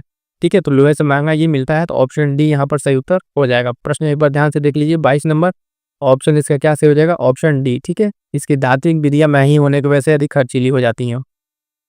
अगला प्रश्न संख्या 23 नंबर। बॉक्साइट किसका अयस्क है? मोस्ट इंपॉर्टेंट, कितनी बार ये पूछा हुआ है, यहाँ तक एसएससी से लेकर रेलवे, है ना, बिहार पीसीएस में भी ये पूछा हुआ प्रश्न है। ठीक है, सीडीएस में भी पूछा हुआ है, तो बहुत महत्वपूर्ण है। बॉक्साइट किसका अयस्क है? फटाफट से आंसर करें, किसी भी साथी के प्रश्न गलत नहीं होना चाहिए। कह रहा है सीसा, एल्यूमिनियम, जिंक या कॉपर। ठीक है, जिंक या कॉपर। तो 4 ऑप्शन 23 नंबर का क्या आंसर हो जाएगा? बॉक्साइट आपका ऑप्शन बी एल्यूमिनियम। किसका अयस्क है? एल्यूमिनियम का अयस्क है। ठीक है, ये इंपॉर्टेंट रहेगा, ध्यान में रखिएगा। अगला प्रश्न कह रहा है, देखेंगे प्रश्न संख्या 24 नंबर। कह रहा है कि एल्यूमिनियम के संबंध में निम्नलिखित में से कौन सा कथन सही नहीं है? किसके संबंध में? एल्यूमिनियम के संबंध में। कह रहा है ऑप्शन ए एल्यूमिनियम हाइड्रोक्साइड प्रकृति में एम्फाटोरिक होता है। बी कह रहा है एल्यूमिनियम जो प्रकृति में स्वतंत्र अवस्था में रह सकता है। ठीक है, नाइट्रिक अम्ल एल्यूमिनियम पर कोई प्रभाव नहीं डालता है, और गर्म जो सांद्र गंध अम्ल है एल्यूमिनियम के साथ SO2 देता है। हमसे पूछा क्या है कौन सा सही नहीं है? तो ध्यान देंगे, कह रहा है कि एल्यूमिनियम प्रकृति में स्वतंत्र अवस्था में रह सकता है, ये बिल्कुल आपका गलत है, यही ऑप्शन आपका सही नहीं है। ऑप्शन बी जो कह रहा है एल्यूमिनियम प्रकृति में स्वतंत्र अवस्था में रह सकता है, ये ऑप्शन आपका यही गलत है। तो हमसे पूछा क्या है कौन सा सही नहीं है, तो बी सही उत्तर हो जाएगा, क्योंकि एल्यूमिनियम जो प्रकृति में स्वतंत्र अवस्था में नहीं रह सकता है। आगे बढ़ेंगे, देखेंगे अगला प्रश्न जो प्रश्न संख्या 25, प्लास्टर ऑफ पेरिस का रासायनिक सूत्र है। ठीक है, प्लास्टर ऑफ पेरिस का रासायनिक सूत्र मोस्ट इंपॉर्टेंट लगा लीजिए, कितनी बार ये परीक्षाओं में पूछा जा चुका है। कह रहा है CaSO4.5H2O 2CaSO4.H2O, CaSO4 का whole boys torch towards 2O, CaSO4.MgO। ठीक है, तो आप देखिए इसका कौन सा फार्मूला सही होगा इसमें, तो ऑप्शन इसका बी सही उत्तर हो जाएगा रासायनिक सूत्र में ना, 2CaSO4.H2O इसका क्या हो जाएगा, प्लास्टर ऑफ पेरिस का फार्मूला हो जाएगा। प्लास्टर ऑफ पेरिस का ध्यान दीजिए कई जगह यूज होता है, उसका यूज भी बहुत ही महत्वपूर्ण है। ठीक है, अलग अलग जगहों पर इसका प्रयोग किया जाता है। अगला प्रश्न देखिएगा 26 नंबर। 26 नंबर क्या है, चूना पत्थर जो लाइम स्टोन है उसका रासायनिक नाम क्या है। कह रहा है calcium chloride, calcium oxide, calcium carbonate या कैल्शियम सल्फेट। फटाफट से आंसर करेंगे प्रश्न संख्या 26। प्रश्न संख्या 26 का सही आंसर क्या हो जाएगा, ऑप्शन सी कैल्शियम कार्बोनेट। ठीक है, जो चूना पत्थर है वो आपका क्या है, CaCO3 कैल्शियम कार्बोनेट जो आपका लाइम स्टोन। ध्यान रखेंगे ऑप्शन सी सही उत्तर हो जाएगा। अगला प्रश्न क्या कह रहा है 27 नंबर, ध्यान दीजिएगा, निम्नलिखित में से किस खनिज द्वारा लोहा प्राप्त किया जाता है। ये भी मोस्ट इंपॉर्टेंट है। ठीक है, ये भी मोस्ट इंपॉर्टेंट है, कई बार पूछा जा चुका है। कह रहा चूने का पत्थर, पिचलैंड, मोना, जाइड्रेट या हेमाटाइट। तो लोहा जो है किस खनिज से प्राप्त किया जाता है, तो कोई और इसका आंसर नहीं होगा, ऑप्शन डी हेमाटाइट, ये इसका अयस्क है, इससे जो है लोहा को प्राप्त किया जाता है। तो क्लियर है। अगला प्रश्न देखिएगा संख्या 28, जंग लगने पर लोहे का भार कह रहा बढ़ता है, घटता है, कोई परिवर्तन नहीं होता है, परिवर्तित होता है। तो फटाफट से आंसर कीजिएगा क्या होता है। जब जंग लगेगा तो लोहे का भार क्या होता है, ऑप्शन है बढ़ता है। ठीक है, कोई भी रॉड है उस पर जब जंग लग जाती है तो उसका वजन क्या होता है, बढ़ जाता है। ठीक है, तो क्या हो जाएगा, ऑप्शन ए सही उत्तर हो जाएगा। ठीक है, आगे बढ़े, देखेंगे अगला प्रश्न संख्या 29 नंबर क्या कह रहा है, स्टील को कठोरता प्रदान करने के लिए मिलाई जाती है। फटाफट से आंसर कीजिएगा, ये भी मोस्ट इंपॉर्टेंट प्रश्न है, कितनी बार ये पूछा जा चुका है। जितने प्रश्न हम आपको करा रहे हैं हर एक प्रश्न लल्लन टॉप प्रश्न है, यानी परीक्षाओं में पूछा हुआ और बार बार पूछा जाता है। कह रहा है option A carbon, manganese, silicon या क्रोमियम। तो स्टील को जो कठोरता प्रदान करने के लिए मिलाया जाता है, प्रश्न संख्या 29 में आपका हो जाएगा ऑप्शन डी क्रोमियम। क्या मिलाया जाता है, क्रोमियम आपका मिलाया जाता है, क्या करने के लिए, तो जो स्टील है उसको जो है और हार्ड करने के लिए इसमें मिलाया जाता है। आगे बढ़ेंगे, देखेंगे अगला प्रश्न संख्या 30। कह रहा है नीलत होता है copper sulphate, calcium sulphate, iron sulphate या सोडियम सल्फेट। फटाफट से आंसर कीजिएगा, प्रश्न संख्या 30 का जो है क्या सही उत्तर हो जाएगा। नीलत होता है क्या है, तो हो जाएगा आपका ऑप्शन है कॉपर सल्फेट। क्या हो जाएगा, कॉपर सल्फेट जो है आपका नीलत होता है। आगे बढ़ेंगे, देखेंगे अगला प्रश्न। अगला प्रश्न कह रहा है इस्पात या आयरन की वस्तु में जिंक की पतली परत का लेपन नाम क्या है। तब निमंजन करना है ना, कलई करना, यशद लेपन या विद्युत लेपन। तो फटाफट से आंसर कीजिएगा कि जो आयरन है उस पर जिंक की पतली परत के लेपन को क्या कहते हैं, यशद लेपन। ऑप्शन सी से तो हो जाएगा, क्या कहते हैं, यशद लेपन इसको कहते हैं। तो जिंक की ये पतली परत होती है जिसका लेपन को यशद लेपन कहते हैं। आगे बढ़ेंगे, देखेंगे अगला प्रश्न संख्या 32।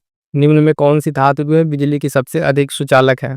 ठीक है, सबसे अधिक सुचालक कौन है, कह रहा सोना, चांदी, तांबा या जस्ता। ठीक है, तो कौन है यहाँ पर ध्यान दीजिएगा, निम्न में कौन धातु जो बिजली की सबसे अधिक सुचालक है।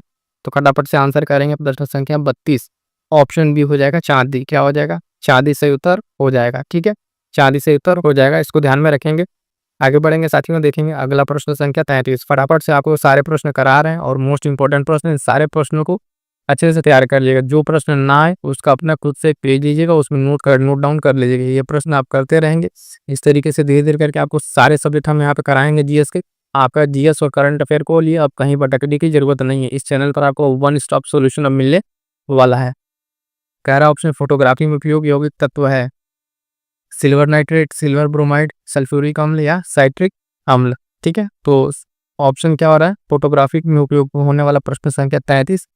ठीक है, इसमें क्या होता है, ऑप्शन बी सिल्वर ब्रोमाइड। क्या हो जाएगा, सिल्वर ब्रोमाइड हो जाएगा इसका सही उत्तर। ध्यान दीजिएगा, कई बार ये प्रश्न पूछा हुआ है, मोस्ट इंपॉर्टेंट लगा लीजिएगा इस प्रश्न को। ठीक है, आगे बढ़ेंगे साथ में, देखेंगे प्रश्न संख्या 34 नंबर। निम्नलिखित में से कौन सी धातु जो है सर्वाधिक भारी है, चांदी, तांबा, सोना या सीसा। ठीक है, कौन सी सर्वाधिक भारी है, कौन सी धातु सर्वाधिक भारी है, फटाफट से आंसर करेंगे। प्रश्न संख्या 34, तो आंसर हो जाएगा ऑप्शन डी सीसा। क्या हो जाएगा, ऑप्शन डी दिए गए ऑप्शन में जो है सीसा जो है आपका सबसे भारी धातु है। अगला प्रश्न देखेंगे, प्रश्न संख्या 35, कह रहा है कि निम्न में से कौन सा जो सामान्यतः ताप पर द्रव है। कह रहा है सीसा, पारा, निकेल या टीन। फटाफट से आंसर करेंगे। प्रश्न संख्या 35 का क्या हो जाएगा, कौन सा जो है सामान्य ताप पर द्रव है। तो सही आंसर क्या हो जाएगा आपका प्रश्न संख्या 35 का साथियों, ऑप्शन बी पारा। पारा आप जान रहे हैं कि ये सामान्य ताप पर क्या है, तो ये सामान्य ताप पर आपका द्रव में मिलता है। आगे बढ़ेंगे, देखेंगे अगला प्रश्न संख्या 36, फ्लोरोसेंट ट्यूब में सर्वाधिक सामान्य रूप से प्रयुक्त होने वाला पदार्थ क्या है। तो कह रहा ऑप्शन है सोडियम ऑक्साइड और आर्गन, सोडियम वेपर और नियान, मरकरी वेपर और आर्गन, मरकरी ऑक्साइड और खारगा। फटाफट से आंसर करेंगे। प्रश्न संख्या 36 का क्या हो जाएगा, ऑप्शन सी। ठीक है, मरकरी वेपर और आर्गन जो है ये आपके फ्लोरेंस ट्यूब में जो सर्वाधिक रूप से प्रयोग होने वाला क्या है, ये पदार्थ है मरकरी वेपर और आर्गन। सी सही उत्तर हो जाएगा, इसको ध्यान में रखिएगा। आगे बढ़ेंगे, देखेंगे अगला प्रश्न संख्या 37, निम्नलिखित में से कौन सी अर्धचालक की भांति ट्रांजिस्टर में प्रयुक्त होती है। तांबा, जर्मेनियम, ग्रेफाइट या चांदी। फटाफट से आंसर कीजिएगा, ये भी मोस्ट इंपॉर्टेंट प्रश्न है, मोस्ट इंपॉर्टेंट। ठीक है, अर्धचालक की भांति कौन सा प्रयोग होता है। प्रश्न संख्या 37 का सही आंसर हो जाएगा ऑप्शन बी जर्मेनियम। क्या हो जाएगा साथियों, जर्मेनियम सही उत्तर हो जाएगा। ठीक है, जर्मेनियम सही उत्तर हो जाएगा। आगे बढ़ेंगे, देखेंगे अगला प्रश्न संख्या 38, निम्नलिखित में से सबसे भारी धातु है। अब यहाँ जो दिया हुआ इसमें से भारी धातु बताना है। ऑप्शन के हिसाब से कह रहा तांबा, यूरेनियम, एल्यूमिनियम या चांदी। तो दिए गए ऑप्शन में जो है सबसे भारी धातु कौन सी हो जाएगी आपकी प्रश्न संख्या 38 में, ऑप्शन बी यूरेनियम। क्या हो जाएगा, ऑप्शन बी यूरेनियम जो है सही उत्तर हो जाएगा। क्लियर है यहाँ तक। आई होप कि सारे प्रश्न आपको समझ में आ रहे हैं। तो फटाफट से एक बार जितने लोग वीडियो को इतने लोग देख रहे हैं, वीडियो को लाइक नहीं किए, इन बार लाइक कीजिए।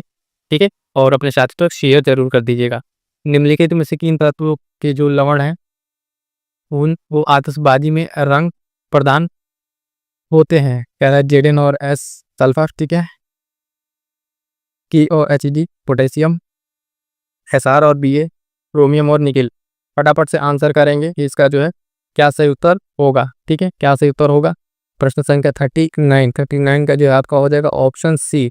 ठीक है, ऑप्शन सी से उत्तर हो जाएगा। ये जो है ऐसे तत्व हैं जिनका जो आतिशबाजी में रंग को इसमें इससे रंग प्राप्त होते हैं। आगे बढ़ेंगे, देखें अगला प्रश्न संख्या 40, पानी का अधिकतम घनत्व होता है। मोस्ट इंपॉर्टेंट, कितनी बार परीक्षाओं में ये प्रश्न पूछा जा चुका है और पूछा भी जाएगा। -1 डिग्री, 0 डिग्री, 4 डिग्री या 100 डिग्री। तो पानी का घनत्व जो है आपका अधिकतम किसको होता है, तो ध्यान दीजिएगा 4 डिग्री सेल्सियस पर। कितने पर, 4 डिग्री सेल्सियस पर जो है पानी का घनत्व क्या होता है, ये आपका अधिकतम होता है। ठीक है, अधिकतम होता है, ध्यान में रखेंगे। आगे बढ़ेंगे साथियों, देखेंगे अगला प्रश्न क्या है। प्रश्न संख्या 41, पानी में नमक मिलाने पर पानी के क्वथनांक और हिमांक बढ़ जाएंगे, घट जाएंगे, क्रमशः बढ़ और घट जाएंगे, घट जाएंगे और बढ़ जाएंगे। प्रश्न को ध्यान से पढ़िएगा और आंसर कीजिएगा। पानी में जब नमक मिलाते हैं तो क्वथनांक और हिमांक की बात कर रहा है। तो जिससे हम पानी में नमक मिलाएंगे तो इसका जो है आपका क्वथनांक क्या होगा, क्वथनांक आपका जो है बढ़ जाएगा। ठीक है, और हिमांक जो है क्या होगा, घट जाएगा। तो दोनों चीज़ को ध्यान से समझिएगा। क्रमशः यहाँ पे पूछा है, आपसे पहले पूछा है कि अगर यहाँ पे मान लीजिए आपने पानी ले लिया। ठीक है, इसमें पानी है और इसमें आपने पानी में क्या मिला दिया, नमक मिला दिया। तो नमक मिलाने के साथ जो है जिससे पानी में आप नमक मिलाएंगे तो इसका एक क्वथनांक है और एक हिमांक है। क्वथनांक आपका बढ़ जाएगा, हिमांक आपका घट जाएगा। ये आपके ऑप्शन सी में सही उत्तर हो जाएगा। क्रमशः बढ़ और घट जाएंगे, क्या होगा, ऑप्शन सी से उत्तर हो जाएगा। क्वथनांक बढ़ेगा, हिमांक घटेगा। आगे बढ़ेंगे, देखेंगे अगला प्रश्न संख्या 42, सभी जैव यौगिकों का जो है अनिवार्य मूल तत्व है नाइट्रोजन, ऑक्सीजन, कार्बन तथा ऑप्शन डी गंधक। क्या हो जाएगा प्रश्न संख्या 42 का सही आंसर क्या हो जाएगा साथियों, तो ऑप्शन सी कार्बन। कार्बन जो है सभी जो जैव यौगिक हैं उनका जो है अनिवार्य मूल तत्व है क्या, तो आपका वन एंड ओनली कार्बन। ठीक है, सी से उत्तर हो जाएगा। अगला प्रश्न देखेंगे, प्रश्न संख्या 43, निम्नलिखित में से किसमें कार्बन नहीं है। कह रहा हीरा, ग्रेफाइट, कोयला या इनमें से कोई नहीं, या इनमें से कोई नहीं। तो ध्यान देंगे आप ये दिए गए सारे ऑप्शन में, इसमें भी कार्बन है, ग्रेफाइट में भी, कोयला में, तीनों में कार्बन है। ऑप्शन से उत्तर क्या हो जाएगा, पूछा है कि कार्बन नहीं है, तीन में से कोई नहीं, डी से उत्तर हो जाएगा। यानी दिए गए तीनों में आपके क्या है, कार्बन आपके मिल जाएंगे। तो ऑप्शन क्या हो जाएगा, ऑप्शन डी से उत्तर हो जाएगा। अगला प्रश्न देखेंगे, प्रश्न संख्या 44 नंबर क्या कह रहा है, कह रहा है कोयला जो है निम्नलिखित प्रकार में किस एक में शेष प्रकार के अपेक्षा अधिक प्रतिशत अंश कार्बन का होता है? तो बिटुमिनस, लिग्नाइट, पीट या एंथ्रासाइट। तो किसमें जो है कार्बन का प्रतिशत जो इसमें ज़्यादा होगा? प्रश्न संख्या 44 का आंसर हो जाएगा ऑप्शन डी एंथ्रासाइट। क्या हो जाएगा? एंथ्रासाइट जो है, एंथ्रासाइट में अगर आप देखेंगे तो एंथ्रासाइट में आपका जो कार्बन की मात्रा जो है, इसका अंश जो है, उसका प्रतिशत जो है वो क्या हो जाएगा? वो आपका उसमें अधिक हो जाएगा। कौन सा है? एंथ्रासाइट। अगला प्रश्न सिंपल सा है, सामान्य किस्म का कोयला है, कह रहा है एंथ्रासाइट, लिग्नाइट, बिटुमिनस या पीट। फटाफट से आंसर करेंगे, क्या हो जाएगा? सामान्य किस्म का कोयला कौन सा है? 45 का सही आंसर क्या हो जाएगा आपका? Option C bituminous. ठीक है, बिटुमिनस जो है आपके सामान्य किस्म का कोयला है। आगे बढ़ेंगे, देखेंगे अगला प्रश्न। प्रश्न संख्या 46, वाहनों से निकलने वाली प्रदूषित गैस मुख्यतः होती है, मोस्ट इंपॉर्टेंट लगाइए इस प्रश्न को और ऑप्शन पढ़िए। कह रहा है carbon dioxide, carbon monoxide, marsh gas या नाइट्रोजन ऑक्साइड। 4 ऑप्शन है और ये वाहनों से निकलने वाली कह रहा है प्रदूषित गैस। फटाफट से आंसर करेंगे प्रश्न संख्या 46 का, ऑप्शन बी कार्बन मोनोऑक्साइड। ठीक है, कार्बन मोनोऑक्साइड जो है आपका सबसे प्रदूषित गैस है और ये गैस जो है बहुत ही खतरनाक गैस है ना, जो बहुत ही हार्मफुल होती है। अगला प्रश्न देखिए 47 नंबर क्या कह रहा है कि क्वार्ट्ज, जो क्वार्ट्ज है किससे बनता है? कह रहा है कैल्शियम सल्फेट से, कैल्शियम सिलिकेट, सोडियम सल्फेट या सोडियम सिलिकेट से। फटाफट से आंसर करेंगे प्रश्न संख्या 47 का जो है क्या आंसर हो जाएगा? ऑप्शन बी कैल्शियम सिलिकेट से। ठीक है, क्वार्ट्ज किससे बनता है? तो कैल्शियम सिलिकेट से बनता है, आपको ध्यान में रखना है। आगे बढ़ेंगे, देखेंगे अगला प्रश्न संख्या 48, निम्नलिखित में कौन सा सामान्यतः प्रशीतक घरेलू जो प्रस्थित है उसमें क्या होता है, उसमें प्रयोग किया जाता है? तो कह रहा है नियॉन, ऑक्सीजन, फ्रियॉन या उपयुक्त में से कोई नहीं। तो घरेलू प्रशीतक के रूप में कौन सा प्रयोग होता है? आप सभी जानते हैं, इस प्रश्न को गलत नहीं करेंगे। ऑप्शन सी जो है फ्रियॉन। ऑप्शन सी क्या हो जाएगा? फ्रियॉन सही उत्तर हो जाएगा। अगला प्रश्न देखेंगे साथियों, प्रश्न संख्या 49, भोपाल गैस त्रासदी के लिए उत्तरदायी प्रमुख प्रदूषक कौन था? मिथाइल आइसोसाइनेट, ब्रोमीन, क्लोरोफ्लोरोकार्बन या क्लोरीन। फटाफट से आंसर करेंगे कौन सा होगा? तो इसका सही उत्तर हो जाएगा 49 का, ऑप्शन ए मिथाइल आइसोसाइनेट जो है भोपाल गैस त्रासदी के लिए प्रमुख प्रदूषक था। ये सही उत्तर हो जाएगा। अगला प्रश्न देखेंगे प्रश्न संख्या 50, भूपपड़ी में सर्वाधिक मात्रा में पाया जाने वाला तत्व है ऑक्सीजन, नाइट्रोजन, मैग्नीज या सिलिकॉन। तो ध्यान दीजिएगा, इस शब्द को ध्यान दीजिएगा कि भूपपड़ी में पूछ रहा है। ठीक है, इसमें सर्वाधिक पाया जाने वाला तत्व क्या है? प्रश्न संख्या 50 का सही आंसर हो जाएगा ऑप्शन ए ऑक्सीजन। क्या हो जाएगा? ऑक्सीजन जो है सर्वाधिक पाया जाने वाला यहाँ पर तत्व आपका हो जाएगा। क्लियर है साथी? यहाँ तक जो हम लोग कंप्लीट किए अपने जो है 50 मोस्ट इंपॉर्टेंट प्रश्न हम लोग यहाँ तक कंप्लीट कर चुके हैं। पहला प्रश्न साथियों ध्यान दीजिएगा, फटाफट से आंसर कीजिएगा। कह रहा है कि कार्य का मात्रक है, मोस्ट इंपॉर्टेंट प्रश्न है। कितनी बार जो अलग अलग परीक्षाओं में ये मात्रक पूछा जा चुका है? कह रहा है जूल, न्यूटन, वॉट या ऑप्शन डी डाइन। फटाफट से आंसर करेंगे, कार्य का जो है मात्रक क्या हो जाएगा? किसमें? ऑप्शन ए से उत्तर हो जाएगा जूल। ठीक है, कार्य का मात्रक क्या हो जाएगा? जूल। ध्यान दीजिए साथी, जो कि आपके मात्रक है और बेसिक यूनिट्स है, वहाँ से प्रश्न आपको जनरली पूछा जाता है, तो ये पॉइंट्स आपको ध्यान में रखना है। आगे बढ़ेंगे, देखेंगे अगला प्रश्न। कह रहा है प्रश्न संख्या 2, प्रकाश वर्ष की इकाई है।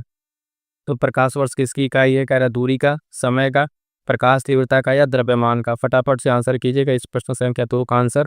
इसका सही उत्तर हो जाएगा ऑप्शन ए दूरी का। ठीक है, प्रकाश वर्ष ये भी मोस्ट इंपॉर्टेंट लगाइए, कितनी बार ये अलग अलग परीक्षाओं में पूछा जा चुका है। प्रकाश वर्ष क्या है? आपका ये दूरी का मात्रक है, इसमें कंफ्यूज ना होइएगा कि इस समय से। ठीक है, तो प्रकाश वर्ष लिखा है तो ध्यान दीजिएगा ये दूरी का मात्रक है, मोस्ट इंपॉर्टेंट है, ध्यान रखेंगे।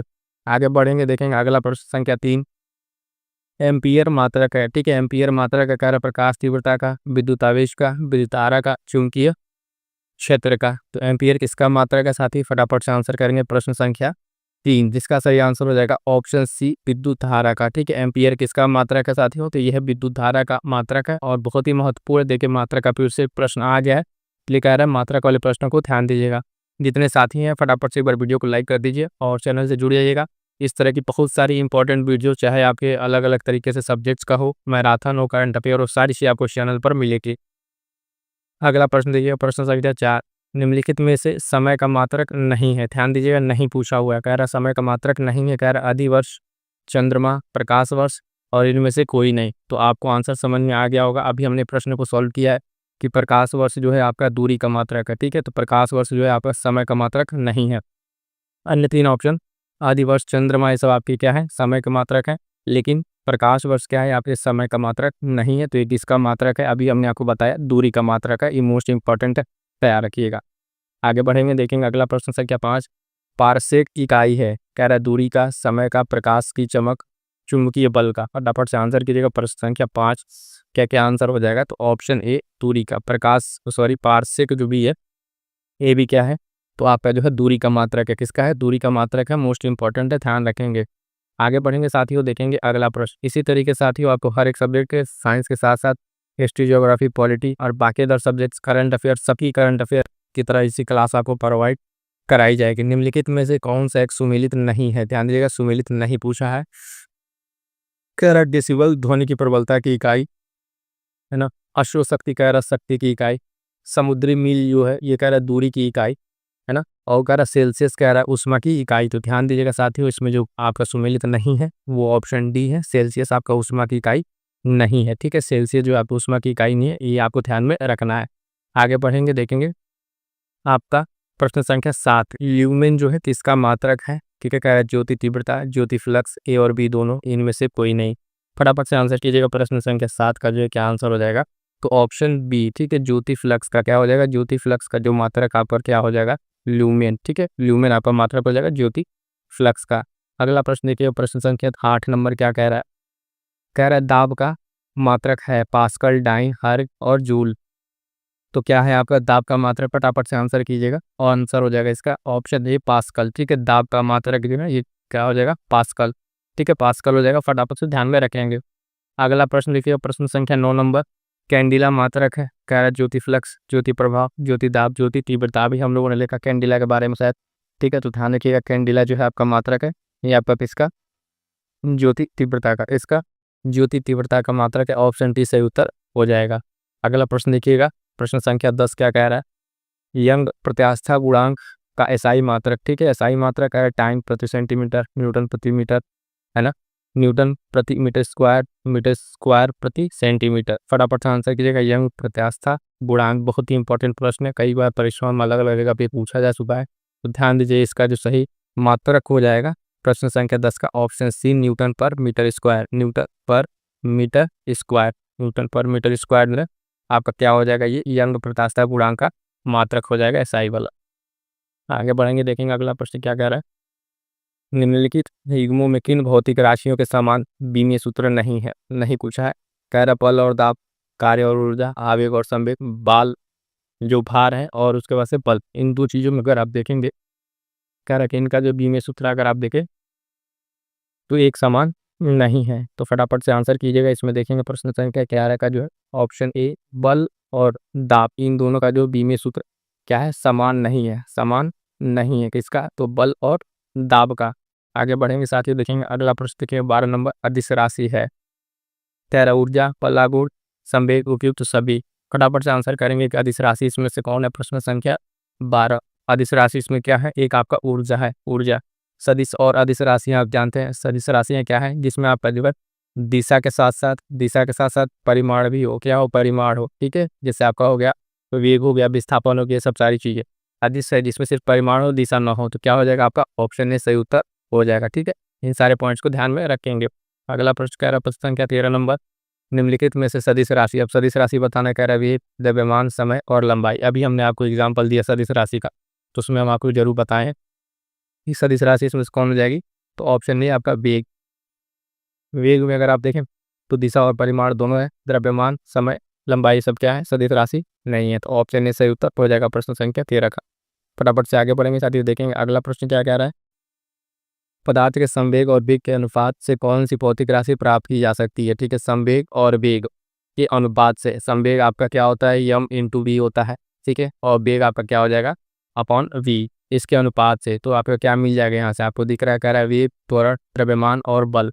प्रश्न संख्या आपका 14 नंबर का सही आंसर क्या हो जाएगा, तो आपको बचा क्या है, यहाँ पे द्रव्यमान बचेगा। ठीक है, यम इंटू बी होता है संवेग, और ये बी कैंसिल हो जाएगा, बचेगा आपका क्या, सिर्फ यम द्रव्यमान। तो इसके अनुपात से आप पा जाएंगे क्या, द्रव्यमान पा जाएंगे। प्रश्न संख्या 14 मोस्ट इंपॉर्टेंट लगा लीजिएगा, प्रश्न कई बार पूछा हुआ है।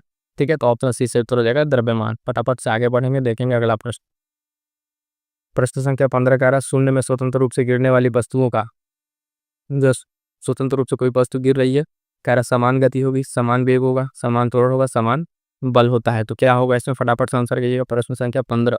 ठीक है, तो जो शून्य में स्वतंत्र रूप से गिरने वाली वस्तुओं का जो है वेग समान होगा। ऑप्शन बी सही उत्तर होगा इसमें, वेग जो है समान होगा। आगे बढ़ेंगे, देखें अगला प्रश्न संख्या 16।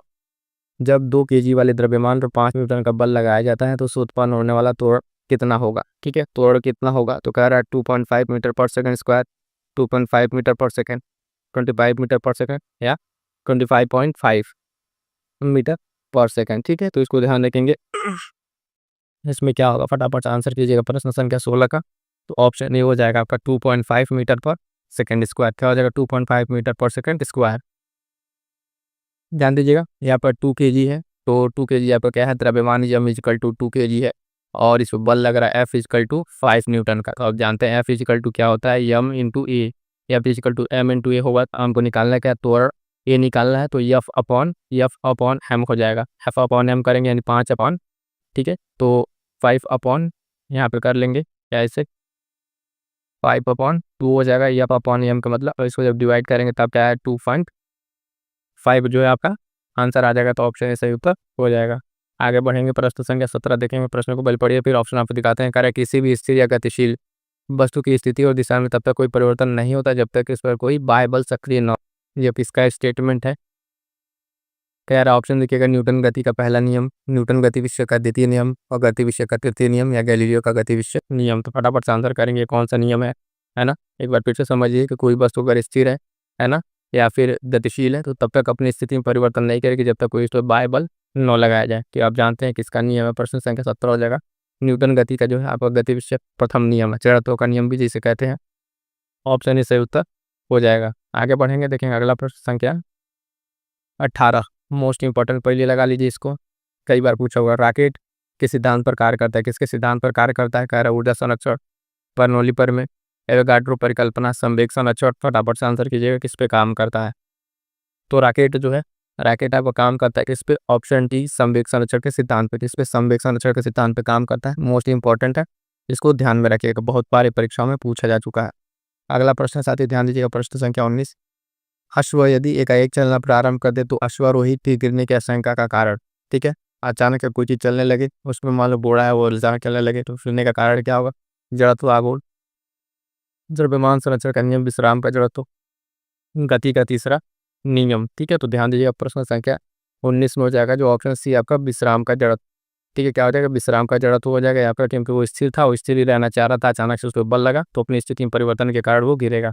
तो ऑप्शन सी क्या हो जाएगा साथियों, सी हो जाएगा विश्राम का जड़त्व। आगे बढ़ेंगे साथियों, देखेंगे अगला प्रश्न संख्या 20 क्या कह रहा है। चलती हुई जब बस अचानक ब्रेक लगती है तो उसमें बैठे यात्री आगे की दिशा में गिरते हैं। इसको किसके द्वारा समझा जा सकता है। बस आपका है, चल रहा है, इसमें बैठे जो यात्री ब्रेक लगते के साथ क्या होता है, आगे की दिशा में गिरते हैं। कह रहा है सापेक्षता का सिद्धांत, न्यूटन का पहला नियम, न्यूटन का दूसरा नियम, न्यूटन का तीसरा नियम। तो क्या हो जाएगा, फटाफट से आंसर करेंगे। अभी हमने स्पष्ट को बताया ऊपर। ठीक है, फिर इसमें क्या हो जाएगा, प्रश्न संख्या 20 में जो आपका क्या हो जाएगा, न्यूटन का पहला नियम। ऑप्शन बी से उत्तर हो जाएगा न्यूटन का पहला नियम। ठीक है, जब तक कोई वस्तु स्थिर है या गतिशील है तो तब तक उसकी अवस्था में परिवर्तन नहीं हुआ जब तक कि वो कोई बाह्य बल न लगे। अगला प्रश्न कह रहा है, प्रश्न संख्या 21 नंबर, बल का गुणनफल है। कह रहा है द्रव्यमान और वेग का, द्रव्यमान और त्वरण का, भार और वेग, भार और त्वरण। तो बल आप जानते हैं एफ इक्वल टू क्या है, एम इंटू ए। अभी ऊपर फार्मूला हमने लगा के सॉल्व किया था क्वेश्चन को, एफ इंटू एम इंटू ए। तो द्रव्यमान हो गया और ये त्वरण हो गया।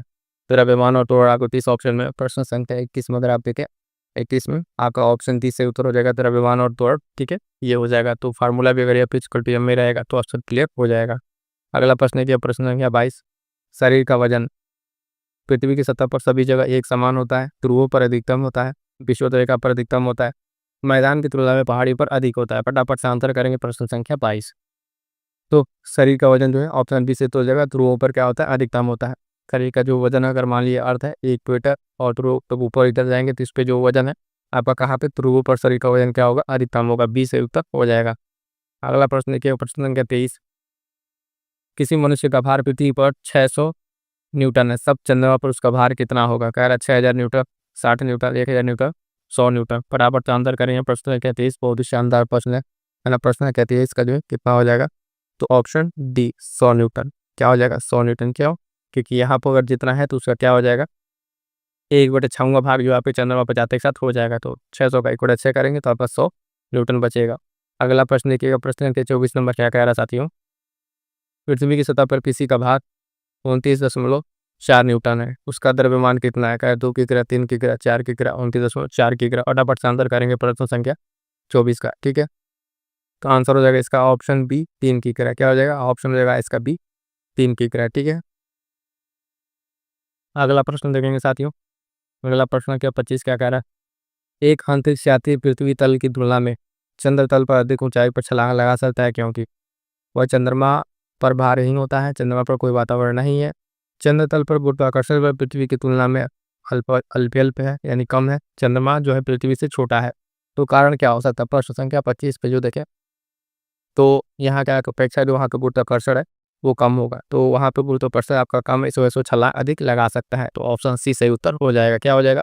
प्रश्न संख्या 25 का जो है ऑप्शन सी सही उत्तर हो जाएगा। अगला प्रश्न देखेंगे साथियों, प्रश्न संख्या 26, 1 किलोग्राम राशि का वजन है 1 न्यूटन, 10 न्यूटन, 9.8 और 9 न्यूटन। फटाफट से आंसर कीजिएगा प्रश्न संख्या 26 का। क्या हो जाएगा? Option C 9.8 newton. क्या हो जाएगा? 9.8 न्यूटन जो आप पे 1 किलोग्राम राशि का वजन हो जाएगा। आगे बढ़ेंगे साथियों, फटाफट से देखेंगे अगला प्रश्न क्या कह रहा है। 27 नंबर, जड़त्व आघूर्ण व कोणीय त्वरण का गुणनफल होता है। कह रहा है बल, टार्क, कार्य, कोणीय संवेग। फटाफट से आंसर करेंगे, क्या हो जाएगा इसका? जड़त्व आघूर्ण व कोणीय त्वरण का गुणनफल क्या हो जाएगा? प्रश्न संख्या 27 का जो है सही आंसर हो जाएगा ऑप्शन आपका बी। क्या हो जाएगा? टार्क हो जाएगा। क्या होगा? टार्क आपका हो जाएगा। इसमें जड़त्व आघूर्ण और कोणीय त्वरण का जो है गुणनफल आपका यहाँ पर हो जाएगा। ये भी प्रश्न पूछा होगा कई बार परीक्षाओं में। अगला प्रश्न मोस्ट इंपॉर्टेंट, फिर से लगाइए, जल के आयतन में क्या परिवर्तन होता है कि तापमान 9 डिग्री से गिराकर 3 डिग्री सेल्सियस कर दिया जाए? मतलब अगर जल का जो आयतन है उसमें क्या परिवर्तन होगा, उसके आयतन में क्या परिवर्तन होगा, उसके तापमान को 9 डिग्री से गिरा के 3 डिग्री कर दिया है। तो कह रहा है आयतन में कोई परिवर्तन नहीं होगा, आयतन पहले बढ़ेगा और बाद में घटेगा, आयतन पहले घटेगा फिर बढ़ेगा और पानी जम जाएगा। फटाफट से आंसर करेंगे इस प्रश्न का, बहुत बेहतरीन प्रश्न है, प्रश्न संख्या 28।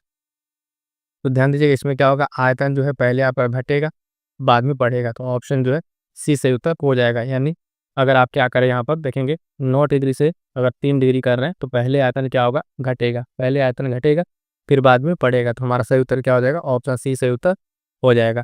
आगे बढ़ेंगे, देखेंगे अगला प्रश्न संख्या 29, एक बीकर में पानी पर जो है बर्फ तैर रही है, जब बर्फ पूर्णतः पिघल जाएगी तो बीकर में पानी का तल क्या होगा? मान लीजिए ये बीकर है, ठीक है, इसमें इतना कुछ पानी है, ठीक है, इतना लेवल पानी है और इस पर जो है हाँ आपका क्या है, एक बर्फ का टुकड़ा तैर रहा है। क्या है? बर्फ का टुकड़ा ये आपका तैर रहा है।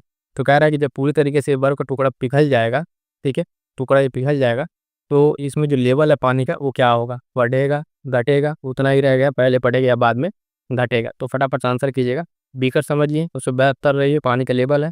तो प्रश्न संख्या 29 में जो है ऑप्शन क्या हो जाएगा इसका सही उत्तर? कह रहा है ऑप्शन सी हो जाएगा, उतना ही रहेगा। यानी ये जब बर्फ पिघल भी जाएगा इसके लेवल में क्या है, जो अंतर नहीं होगा, यानी उतना ही रहेगा, ठीक है। अगर देखते हैं कई साथी इसमें कमेंट करके बता सकते हैं कि बर्फ का लेवल उतना ही क्यों रहेगा। अगर किसी साथी की बात पता हो तो कमेंट करके जरूर बताएं। बहुत ही बेहतरीन प्रश्न, नहीं होगा तो इसका जवाब आप ढूंढिएगा। आगे बढ़ेंगे, देखेंगे अगला प्रश्न, अगली क्लास में जरूर इसका जवाब आपको देंगे। अगला प्रश्न कह रहा है, जब किसी बोतल में पानी भरा जाता है तो उससे जमने दिया जाता है तो बोतल टूट जाती है क्योंकि कोई बोतल है, ठीक है, इसमें पानी पूरा भरा हुआ है और इसको अगर जमने दिया जाए तो बोतल क्या हो जाएगा? क्रैक हो जाएगा।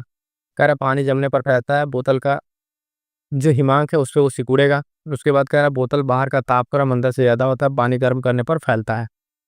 तो फटाफट से आंसर करेंगे। प्रश्न संख्या 30 क्या कह रहा है? पानी जमने पर फैलेगा, ठीक है, तो जितना जगह लिया रहेगा पानी इसमें पहले से, अगर ये बर्फ बनेगा तो और फैलेगा तो क्या हो जाएगा? ये क्रैक हो जाएगा, बोतल क्या हो जाएगी? टूट जाएगी। तो यही कारण है, ऑप्शन ए सही उत्तर आपका हो जाएगा। आगे बढ़ेंगे, देखेंगे अगला प्रश्न संख्या 31 नंबर कह रहा है कि सड़क पर चलने की अपेक्षा बर्फ पर चलना कठिन होता है, रीजन बताइए। तो क्यों कठिन होता है? तो ध्यान दीजिएगा, बर्फ कह रहा है सड़क से सख्त होती है, बर्फ सड़क जो है बर्फ से सख्त होती है। एक बार कह रहा है सड़क सख्त है, एक बार कह रहा है बर्फ सख्त है। एक ऑप्शन कह रहा है कि जब हम बर्फ मतलब अपने पैर से धक्का देते हैं तब कोई प्रतिक्रिया नहीं व्यक्त करता है, और जब बर्फ में सड़क की अपेक्षा घर्षण कम होता है। तो फटाफट से आंसर करेंगे प्रश्न संख्या 31 में, क्यों चलना कठिन है? तो ध्यान दीजिएगा, जो बर्फ है वहाँ पे जो सड़क की अपेक्षा घर्षण कम है ना, सड़क पर अपेक्षा बर्फ पर चलना कठिन है, कारण इसका क्या है? तो कारण ऑप्शन डी है कि जब बर्फ पे चलते हैं तो सड़क की अपेक्षा खर्चा वहाँ पर कम लगता है। क्या लगता है? कम होता है, इस वजह से चलना कठिन है। बी सही आंसर हो जाएगा। कीजिए ये प्रश्न, आगे पढ़ेंगे, देखेंगे प्रश्न क्या 32। कह रहा है कि एक नदी में चलता हुआ जहाज समुद्र में आता है, तब जहाज का स्तर पहले जितना होगा थोड़ा ऊपर आ जाएगा, थोड़ा नीचे जाएगा, ऊपर या नीचे होगा, जो उसमें पड़े हुए भार पर निर्भर करता है। एक नदी में ये जहाज चल रही है और अचानक से आ गई किसमें? समुद्र में। किसमें? समुद्र में। जैसे जहाज समुद्र में एंटर करेगी तो कह रहा है उसका जो स्तर वो क्या होगा? वो स्तर अगर आप ध्यान देंगे प्रश्न का 32, तो थोड़ा सा ऊपर आएगा। क्या होगा? थोड़ा सा ऊपर आएगा, यानी नदी में जितना चल रहा था उससे थोड़ा सा उठ के आपका क्या हो जाएगा? समुद्र में आ जाएगा। तो ऑप्शन बी सही उत्तर हो जाएगा। आगे बढ़ेंगे, देखेंगे अगला प्रश्न क्या 33 नंबर। लोहे की कील पारे में क्यों तैरती है जबकि यह पानी में डूब जाती है? कह रहा है लोहे की कील जो है पारे में तैरती है और पानी में डूब जाती है, तो कारण बताना है। कह रहा है लोहे जो है कि रासायनिक क्रिया की प्रवृत्ति पानी की तुलना में कम होने के कारण। बी कह रहा ऑप्शन लोहे का भार पानी से अधिकतम है तथा पारे से कम है। सी कह रहा है लोहे का घनत्व पानी से अधिक है तथा पारे से कम है, और पारा जो है पानी से भारी है। तो सही उत्तर क्या हो जाएगा प्रश्न संख्या 33 का? अगर आप देखें तो ऑप्शन सी। उसके तैरने का कारण क्या है? तो लोहे का घनत्व पानी से अधिक है तो पानी में डूब जाता है। ठीक है, पानी है, इसमें लोहा अगर डालेंगे इसका घनत्व तो ज़्यादा डूब जाता है, और पारे से कम है तो उसमें तैरने लगता है। तो ऑप्शन सी से उत्तर हो जाएगा आपका। बहुत ही बेहतरीन प्रश्न है, कई बार परीक्षाओं में अलग अलग तरीके से पूछा हुआ है, ध्यान रखेंगे। अगला प्रश्न देखेंगे साथियों। साथियों फटाफट से, इतने लोग हैं, एक बार वीडियो को लाइक कीजिए। चैनल आपका है, आपका भी सहयोग इसमें वांछित है, तो फटाफट से वीडियो को लाइक कीजिए और अपने साथी तक शेयर एक बार जरूर कर दीजिए। इस तरीके की लल्लन टॉप क्लास आपको प्रोवाइड कराई जा रही है, बहुत ही हेल्पफुल आपके एग्जाम के लिए, है ना। हर एक सब्जेक्ट को यहाँ पे कवर कराया जाएगा, चाहे करंट अफेयर हो चाहे जीएस हो। इस चीज़ की अब आपको टेंशन खत्म, और इस चैनल से जुड़ जाइए। जो भी आपके अपकमिंग एग्जाम से कमेंट कीजिएगा, इस एग्जाम के लिए भी और बाकी एग्जाम्स के लिए भी, उसके लिए कंटेंट हम आपके लिए लेकर जरूर आएंगे। प्रश्न संख्या 34, पानी का घनत्व अधिकतम होता है, हम केमिस्ट्री वाले मिक्स सेशन में किए थे। तो कह रहा 100 डिग्री पर, 4 डिग्री पर, 0 डिग्री -4 डिग्री सेल्सियस। फटाफट से आंसर करेंगे प्रश्न संख्या 34। प्रश्न संख्या 34 का आंसर क्या हो जाएगा? तो साथ ही ध्यान देंगे ऑप्शन बी 4 डिग्री सेल्सियस पर। हमने कल केमिस्ट्री में ये क्वेश्चन पढ़ा था, मोस्ट इंपॉर्टेंट ये क्वेश्चन है, अलग अलग परीक्षाओं में अलग अलग तरीके से कितनी बार पूछा जा चुका है। अगला प्रश्न कह रहा 35 नंबर, वस्तु की मात्रा बदलने पर अपरिवर्तित रहेगा, आयतन, भार, द्रव्यमान या घनत्व। तो कह रहा है कि वस्तु की मात्रा बदलिए तो क्या अपरिवर्तित रहेगा? कोई मान लीजिए वस्तु है, अगर आपका इतना है और इतना है, कम कर दिए तो मात्रा बदले तो क्या अपरिवर्तित रहेगा? आयतन, भार, द्रव्यमान या घनत्व। तो फटाफट से आंसर कीजिएगा, बहुत बढ़िया प्रश्न है, इसका आंसर हो जाएगा ऑप्शन डी घनत्व। ठीक है, ऑप्शन डी घनत्व। ये यूपी पीसीएस में भी ये प्रश्न पूछा जा चुका है, बहुत ही बेहतरीन प्रश्न है। तो घनत्व उसका नहीं बदलेगा, चाहे अमाउंट बहुत ज़्यादा हो चाहे अमाउंट थोड़ा सा हो। ठीक है, क्या नहीं बदलेगा? घनत्व उसका नहीं बदलेगा। आगे बढ़ेंगे, अगला प्रश्न देखेंगे 36 नंबर क्या कह रहा है। समुद्र में प्लवन करते आइसबर्ग का कितना भाग समुद्र की सतह से ऊपर रहता है? समुद्र है मान लीजिए, ठीक है, और इसमें कोई आइसबर्ग जब तैर रहा है तो कितना भाग इसका ऊपर रहता है? ठीक है, समुद्र की सतह से। कह रहा है 1/9, 1/10, 1/6, 1/4। फटाफट से आंसर करेंगे, इस प्रश्न का आंसर हो जाएगा ऑप्शन बी 1/10। तो उसका जो 1/10 भाग है वो क्या रहेगा? सतह से ऊपर रहेगा, 1/10। ऑप्शन बी जो है सही उत्तर हो जाएगा। आगे बढ़ेंगे साथियों, देखेंगे अगला प्रश्न संख्या 37। 37 कह रहा है कि बर्फ के दो टुकड़ों को आपस में दबाने पर टुकड़े आपस में चिपक जाते हैं, क्योंकि दाब अधिक होने से बर्फ का गलनांक घट जाता है, दाब अधिक होने से बर्फ का गलनांक बढ़ जाता है, दाब अधिक होने से बर्फ का गलनांक पहले घटता है फिर बढ़ता है, और दाब व गलनांक से कोई संबंध नहीं है। फटाफट से आंसर करेंगे प्रश्न संख्या 37 का लिए। ऑप्शन इसका क्या सही हो जाएगा? प्रश्न संख्या 37 का ऑप्शन सी जो है, दो बर्फ के टुकड़े आपस में दबाने पर क्या होगा? चिपक जाते हैं। क्यों चिपकते हैं? पहले दाब अधिक होने का गलनांक पहले घटता है फिर बढ़ता है, इस वजह से वो चिपक जाते हैं। तो सही आंसर क्या हो जाएगा? ऑप्शन सी यहाँ पर सही उत्तर आपका हो जाएगा। आगे बढ़ेंगे, देखेंगे अगला प्रश्न संख्या 38। हवाई जहाज से यात्रा करते समय पेन से स्याही निकलने लगती है। कह रहा है वायु दाब में कमी के कारण, वायु दाब में वृद्धि के कारण, स्याही के आयतन में वृद्धि के कारण, अत्यधिक भार के कारण। ठीक है, तो फटाफट से आंसर कीजिएगा। प्रश्न संख्या 38 जो है इसका आंसर हो जाएगा साथियों ऑप्शन ए वायु दाब में कमी के कारण। ठीक है, जहाज में यात्रा करते समय पेन से स्याही जो बाहर क्यों निकलती है? तो ये वायु दाब में कमी के कारण निकलती है। अगला प्रश्न देखें, प्रश्न संख्या 39। ऊंचाई की जगहों पर पानी 100 डिग्री सेल्सियस के नीचे तापमान पर क्यों उबलता है? ठीक है, ऊंचाई की जगहों पर जो है पानी 100 डिग्री सेल्सियस के नीचे के तापमान पर क्यों उबलता है? क्योंकि वायुमंडलीय दाब कम हो जाता है, अतः उबलने का जो बिंदु है वो नीचे आ जाता है। क्योंकि गुरुत्वाकर्षण कम होता है, पर्वतों पर भारी हवाओं के कारण उपयुक्त में से कोई सही नहीं है। फटाफट से आंसर करेंगे प्रश्न संख्या जो 39 जो है इसका आंसर क्या हो जाएगा? तो ऑप्शन ए इसका सही उत्तर होगा, क्योंकि वायुमंडलीय दाब कम हो जाता है और उबलने का जो बिंदु है वो नीचे आ जाता है। तो प्रश्न संख्या 39 जो है इसमें 100 डिग्री के नीचे आने का कारण क्या है? तो ऑप्शन ए सही उत्तर हो जाएगा। ठीक है, ऑप्शन ए को ध्यान से देख लीजिएगा, सही उत्तर हो जाएगा। आगे बढ़ेंगे, देखेंगे अगला प्रश्न संख्या 40 नंबर क्या कह रहा है। साबुन के बुलबुले के अंदर का दाब, कोई साबुन का बुलबुला है उसके अंदर का दाब क्या रहा है? वायुमंडलीय दाब से अधिक होगा, यानी बाहर का जो प्रेशर है उससे कम होगा। वायुमंडलीय दाब से कम होगा या अधिक होगा, वायुमंडलीय दाब के बराबर होगा या वायुमंडलीय दाब का आधा होगा। बहुत बेहतरीन प्रश्न है, कई बार अलग अलग परीक्षाओं में पूछा हुआ है और ये प्रश्न अक्सर रिपीट होता है, जिसको मोस्ट इंपॉर्टेंट में रखिएगा। सारे के सारे वैसे प्रश्न हम आपके लिए मोस्ट इंपॉर्टेंट लेकर आए हैं साथियों, और ये आपकी परीक्षा में सीधे सीधे प्रश्न यहाँ से बनेंगे। प्रश्न संख्या 40 में जो है ऑप्शन इससे उत्तर हो जाएगा, वायुमंडलीय दाब से अधिक होता है। क्या होता है? वायुमंडलीय दाब से ये अधिक होता है। ठीक है, आगे बढ़ेंगे, प्रश्न संख्या 41। वायुमंडलीय दाब की रीडिंग में अचानक गिरावट इस बात का संकेत है कि मौसम, वायुमंडलीय दाब की जो रीडिंग आपको बताती है उसमें अचानक से अगर गिरावट होता है तो क्या संकेत दे रहा है? कि स्थिर तथा शांत रहेगा मौसम, वर्षा युक्त होगा, ठंडा होगा या तूफानी होगा। फटाफट से आंसर करेंगे, बहुत ही बेहतरीन प्रश्न है मौसम से रिलेटेड। तो ऑप्शन डी तूफानी होगा। अगर उसकी रीडिंग में अचानक से गिरावट आ रही है, इसका मतलब है कि मौसम कैसा होगा? तो मौसम तूफानी होगा। कैसा होगा? मौसम तूफानी होगा। अगला प्रश्न देखिएगा, प्रश्न संख्या 42 कह रहा है प्रेशर कुकर में खाना जल्दी पकता है क्योंकि, प्रेशर कुकर में खाना जल्दी पकता है क्योंकि अधिक दाब पर पानी कम तापक्रम पर उबलने लगता है। अधिक दाब पर पानी अधिक तापक्रम पर उबलने लगता है। पानी 100 डिग्री सेल्सियस पर उबलता है लेकिन अधिक ताप पर ऊष्मा की मात्रा अधिक होती है। डी कह रहा है कुकर के अंदर समान धाराएं उत्पन्न हो जाती हैं। तो इसका क्या कारण है कुकर में खाना जल्दी पकता है? प्रश्न संख्या 42 का आंसर देंगे, बी आंसर हो जाएगा, अधिक दाब पर पानी अधिक तापक्रम पर उबलने लगता है। तो ऑप्शन बी इसका सही उत्तर हो जाएगा। क्या हो जाएगा? ऑप्शन बी सही उत्तर हो जाएगा। आगे बढ़ेंगे, देखेंगे अगला प्रश्न संख्या 43। हाइड्रोजन से भरा रबड़ का गुब्बारा वायु में ऊपर जाकर फट जाता है क्योंकि, हाइड्रोजन का भार बढ़ जाता है, वायु दाब बढ़ जाता है, हाइड्रोजन का दाब घट जाता है, वायु दाब घट जाता है। फटाफट से आंसर करेंगे, क्या कह रहा है? कि हाइड्रोजन से भरा कोई गुब्बारा है। ठीक है, कोई गुब्बारा है जो हाइड्रोजन से भरा हुआ है। ठीक है, और ये ऊपर गुब्बारा वायु ऊपर जाकर फटता है। प्रश्न संख्या 43 का सही आंसर क्या हो जाएगा? कि इसका वायु दाब जो है घट जाता है। ऑप्शन डी से उत्तर हो जाएगा, वायु दाब जो घट जाता है इस वजह से जो है जाके कट जाता है। अगला प्रश्न देखेंगे, प्रश्न संख्या 44। सूर्य में निरंतर ऊर्जा का सृजन किस कारण से रहता है? नाभिकीय संलयन, नाभिकीय विखंडन, रेडियो सक्रियता, कृत्रिम रेडियो सक्रियता।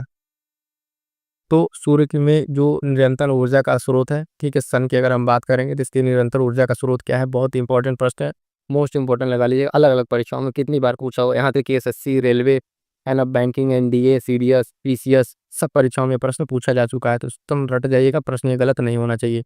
तो सूर्य की ऊर्जा का जो सृजन का कारण क्या है? 4 ऑप्शन हमने आपको बता दिए। ऑप्शन इसका सही उत्तर हो जाएगा ऑप्शन सी, नाभिकीय संलयन। क्या हो जाएगा? नाभिकीय संलयन जो है इसकी ऊर्जा का कारण हो जाएगा। आगे बढ़ेंगे, देखेंगे अगला प्रश्न संख्या 45। चाबी भरी घड़ी में कौन सी ऊर्जा होती है? तो गतिज ऊर्जा, स्थितिज ऊर्जा, यांत्रिक ऊर्जा या संचित ऊर्जा। फटाफट से आंसर करेंगे, कौन सी ऊर्जा होगी इसमें? प्रश्न संख्या 45। चाबी भरी घड़ी में कौन सी ऊर्जा होती है? तो ध्यान दीजिए, अगर चाबी भरी घड़ी है तो उसमें ऊर्जा आपका कौन सा होगा? 45 का आपका सही आंसर हो जाएगा ऑप्शन बी, स्थितिज ऊर्जा। क्या हो जाएगा? ऑप्शन बी आपका स्थितिज ऊर्जा इसमें सही उत्तर हो जाएगा। ठीक है, 45 होगा। अगला प्रश्न है 46 नंबर क्या कह रहा है? प्रश्न संख्या 46, 46। जब हम रबड़ के गद्दे वाली सीट पर बैठते हैं या गद्दे पर लेटे हैं तो उसका आकार परिवर्तित हो जाता है। ऐसे पदार्थ में क्या पाया जाता है? कह रहा है गतिज ऊर्जा, स्थितिज ऊर्जा, संचित ऊर्जा या विखंडन ऊर्जा। फटाफट से आंसर करेंगे। प्रश्न संख्या 46 बहुत ही बेहतरीन प्रश्न है, ये भी अलग अलग परीक्षाओं में पूछा जा चुका है। तो ध्यान दीजिएगा, प्रश्न संख्या 46 का आंसर हो जाएगा ऑप्शन बी, स्थितिज ऊर्जा। क्या हो जाएगा? स्थितिज ऊर्जा इसका सही उत्तर हो जाएगा। अगला प्रश्न देखिएगा साथियों, 47 नंबर। 47 नंबर क्या कह रहा है? निम्नलिखित में से किसमें गतिज ऊर्जा नहीं है? ठीक है, किसमें गतिज ऊर्जा नहीं है? कह चलती हुई गोली, बहता हुआ पानी, चलता हुआ हथौड़ा, खींचा हुआ धनुष। तो ध्यान दीजिएगा, गतिज ऊर्जा जो है, जो चीज़ चल रही है उसमें तो गतिज ऊर्जा होगी ही नहीं, जो चीज़ स्थिर है उसमें आपका गतिज ऊर्जा नहीं होगी। तो ऑप्शन डी है आपका खींचा हुआ धनुष। अगर बात करें धनुष है अगर, ठीक है, और इसमें जब खींच गया है तो ये इसको खींच लिया है तो ये चल नहीं रहा है, खींचे हैं तो इसमें स्थिर ऊर्जा आ गई है, इसको खींच के रोके हुए हैं। जब इस धनुष को छोड़ देंगे, ये तीर जब निकलेगा तब इसमें गतिज ऊर्जा आएगी। अभी जब उसको खींच के रोके हुए हैं, खींचा हुआ धनुष, तो इसमें क्या है? स्थितिज ऊर्जा है। बाकी चलती हुई गोली, बहता हुआ पानी और चलता हुआ हथौड़ा, तीनों गतिमान है तो तीनों के यहाँ पे गतिज ऊर्जा होगी। नहीं पूछा है तो हमारा सही आंसर क्या हो जाएगा? ऑप्शन डी, और इसमें क्या है? आपका स्थितिज ऊर्जा है, ध्यान रखेंगे। अगला प्रश्न देखिएगा, प्रश्न क्या 48। जब एक चल वस्तु की गति दोगुनी हो जाती है तो उसकी गतिज ऊर्जा दोगुनी हो जाती है, चौगुनी हो जाती है, समान रहती है, तीन गुनी बढ़ जाती है। मतलब कोई वस्तु जो है उसकी गति दोगुनी हो जाए तो गतिज ऊर्जा जो है उसका क्या हो जाएगा, फटाफट से आंसर करना। अगर गति ये कितना होगा 48 का, आपका ऑप्शन बी चौगुनी हो जाएगी। क्या हो जाएगी, चौगुनी हो जाएगी, क्योंकि जो काइनेटिक एनर्जी है वो आपके उसका संबंध जो है डायरेक्टली इसके स्क्वायर से होता है, ठीक है। तो अगर ये 2 गुना हो रहा है तो ये क्या हो जाएगा, 4 गुना हो जाएगा, गतिज ऊर्जा आपकी 4 गुनी हो जाएगी, ठीक है। तो ध्यान रखिएगा, बी सही आंसर हो जाएगा। अगला प्रश्न 39 नंबर 49 नंबर देखिएगा। कार्य निम्नलिखित में से कौन सा नियम इस कथन को वैध ठहराता है कि द्रव्य का न तो सृजन किया जा सकता है न ही विनाश। ऊर्जा संरक्षण का नियम, ले सातिल्य का नियम, द्रव्यमान संरक्षण या परासरण का नियम। फटाफट से आंसर करेंगे। प्रश्न संख्या 49 का जो है क्या आंसर हो जाएगा, 49 का आंसर हो जाएगा ऑप्शन ए ऊर्जा संरक्षण का नियम, ठीक है ना। एनर्जी जो द्रव्य है मैटर, ना तो उसको क्रिएट किया जा सकता है ना तो विनाश किया जा सकता है, तो ऑप्शन ए सही उत्तर हो जाएगा। अगला प्रश्न देखिएगा, प्रश्न संख्या 50 नंबर क्या है, साइकिल चलाने वाला मोड़ लेते समय क्यों झुकता है, क्यों झुकता है। कार्ड उसका देखेंगे, 4 कारण है, फटाफट से आंसर कीजिएगा। एक बार ऑप्शन पढ़ दे रहे हैं, ध्यान से सुन लीजिएगा। साइकिल और आदमी की गति समान होनी चाहिए क्योंकि वो फिसल जाएगा। वह झुकता है ताकि गुरुत्व केंद्र के अंदर बना रहे, गिरने से बचाएगा। झुकता है ताकि वक्र मार्ग पर चलने के लिए पहियों पर दबाव डाला जा सके, और झुकता है ताकि तेजी से पार कर सके। तो इसका कारण क्या है कि साइकिल चलाने वाला आदमी जो है मोड़ पर झुक जाता है। तो प्रश्न संख्या 50 का सही आंसर हो जाएगा ऑप्शन बी। वो झुकता है ताकि जो गुरुत्व केंद्र है आधार के अंदर बना रहे, जिससे वो उसको गिरने से बचाएगा। ऑप्शन बी सही उत्तर हो जाएगा, ठीक है। क्या हो जाएगा साथियों, ऑप्शन बी सही उत्तर हो जाएगा, इसको ध्यान में रखिएगा, है ना। तो क्लियर है यहाँ तक साथियों देखेंगे 50 क्वेश्चन जो है आपके कंप्लीट हो गए हैं फिजिक्स के। चलिए साथियों, आज की क्लास में इतना ही। और क्लास अगर आपको पसंद आई हो तो फटाफट से वीडियो को लाइक कीजिए, है ना, और चैनल को सब्सक्राइब करके हमारे साथ जुड़ जाइएगा। इसी तरीके की बहुत सारी क्लास आपको मिलेंगी जीएस की और साथ साथ करंट अफेयर की, ठीक है। मिलते हैं किस नेक्स्ट वीडियो में, तब तक के लिए थैंक यू सो मच।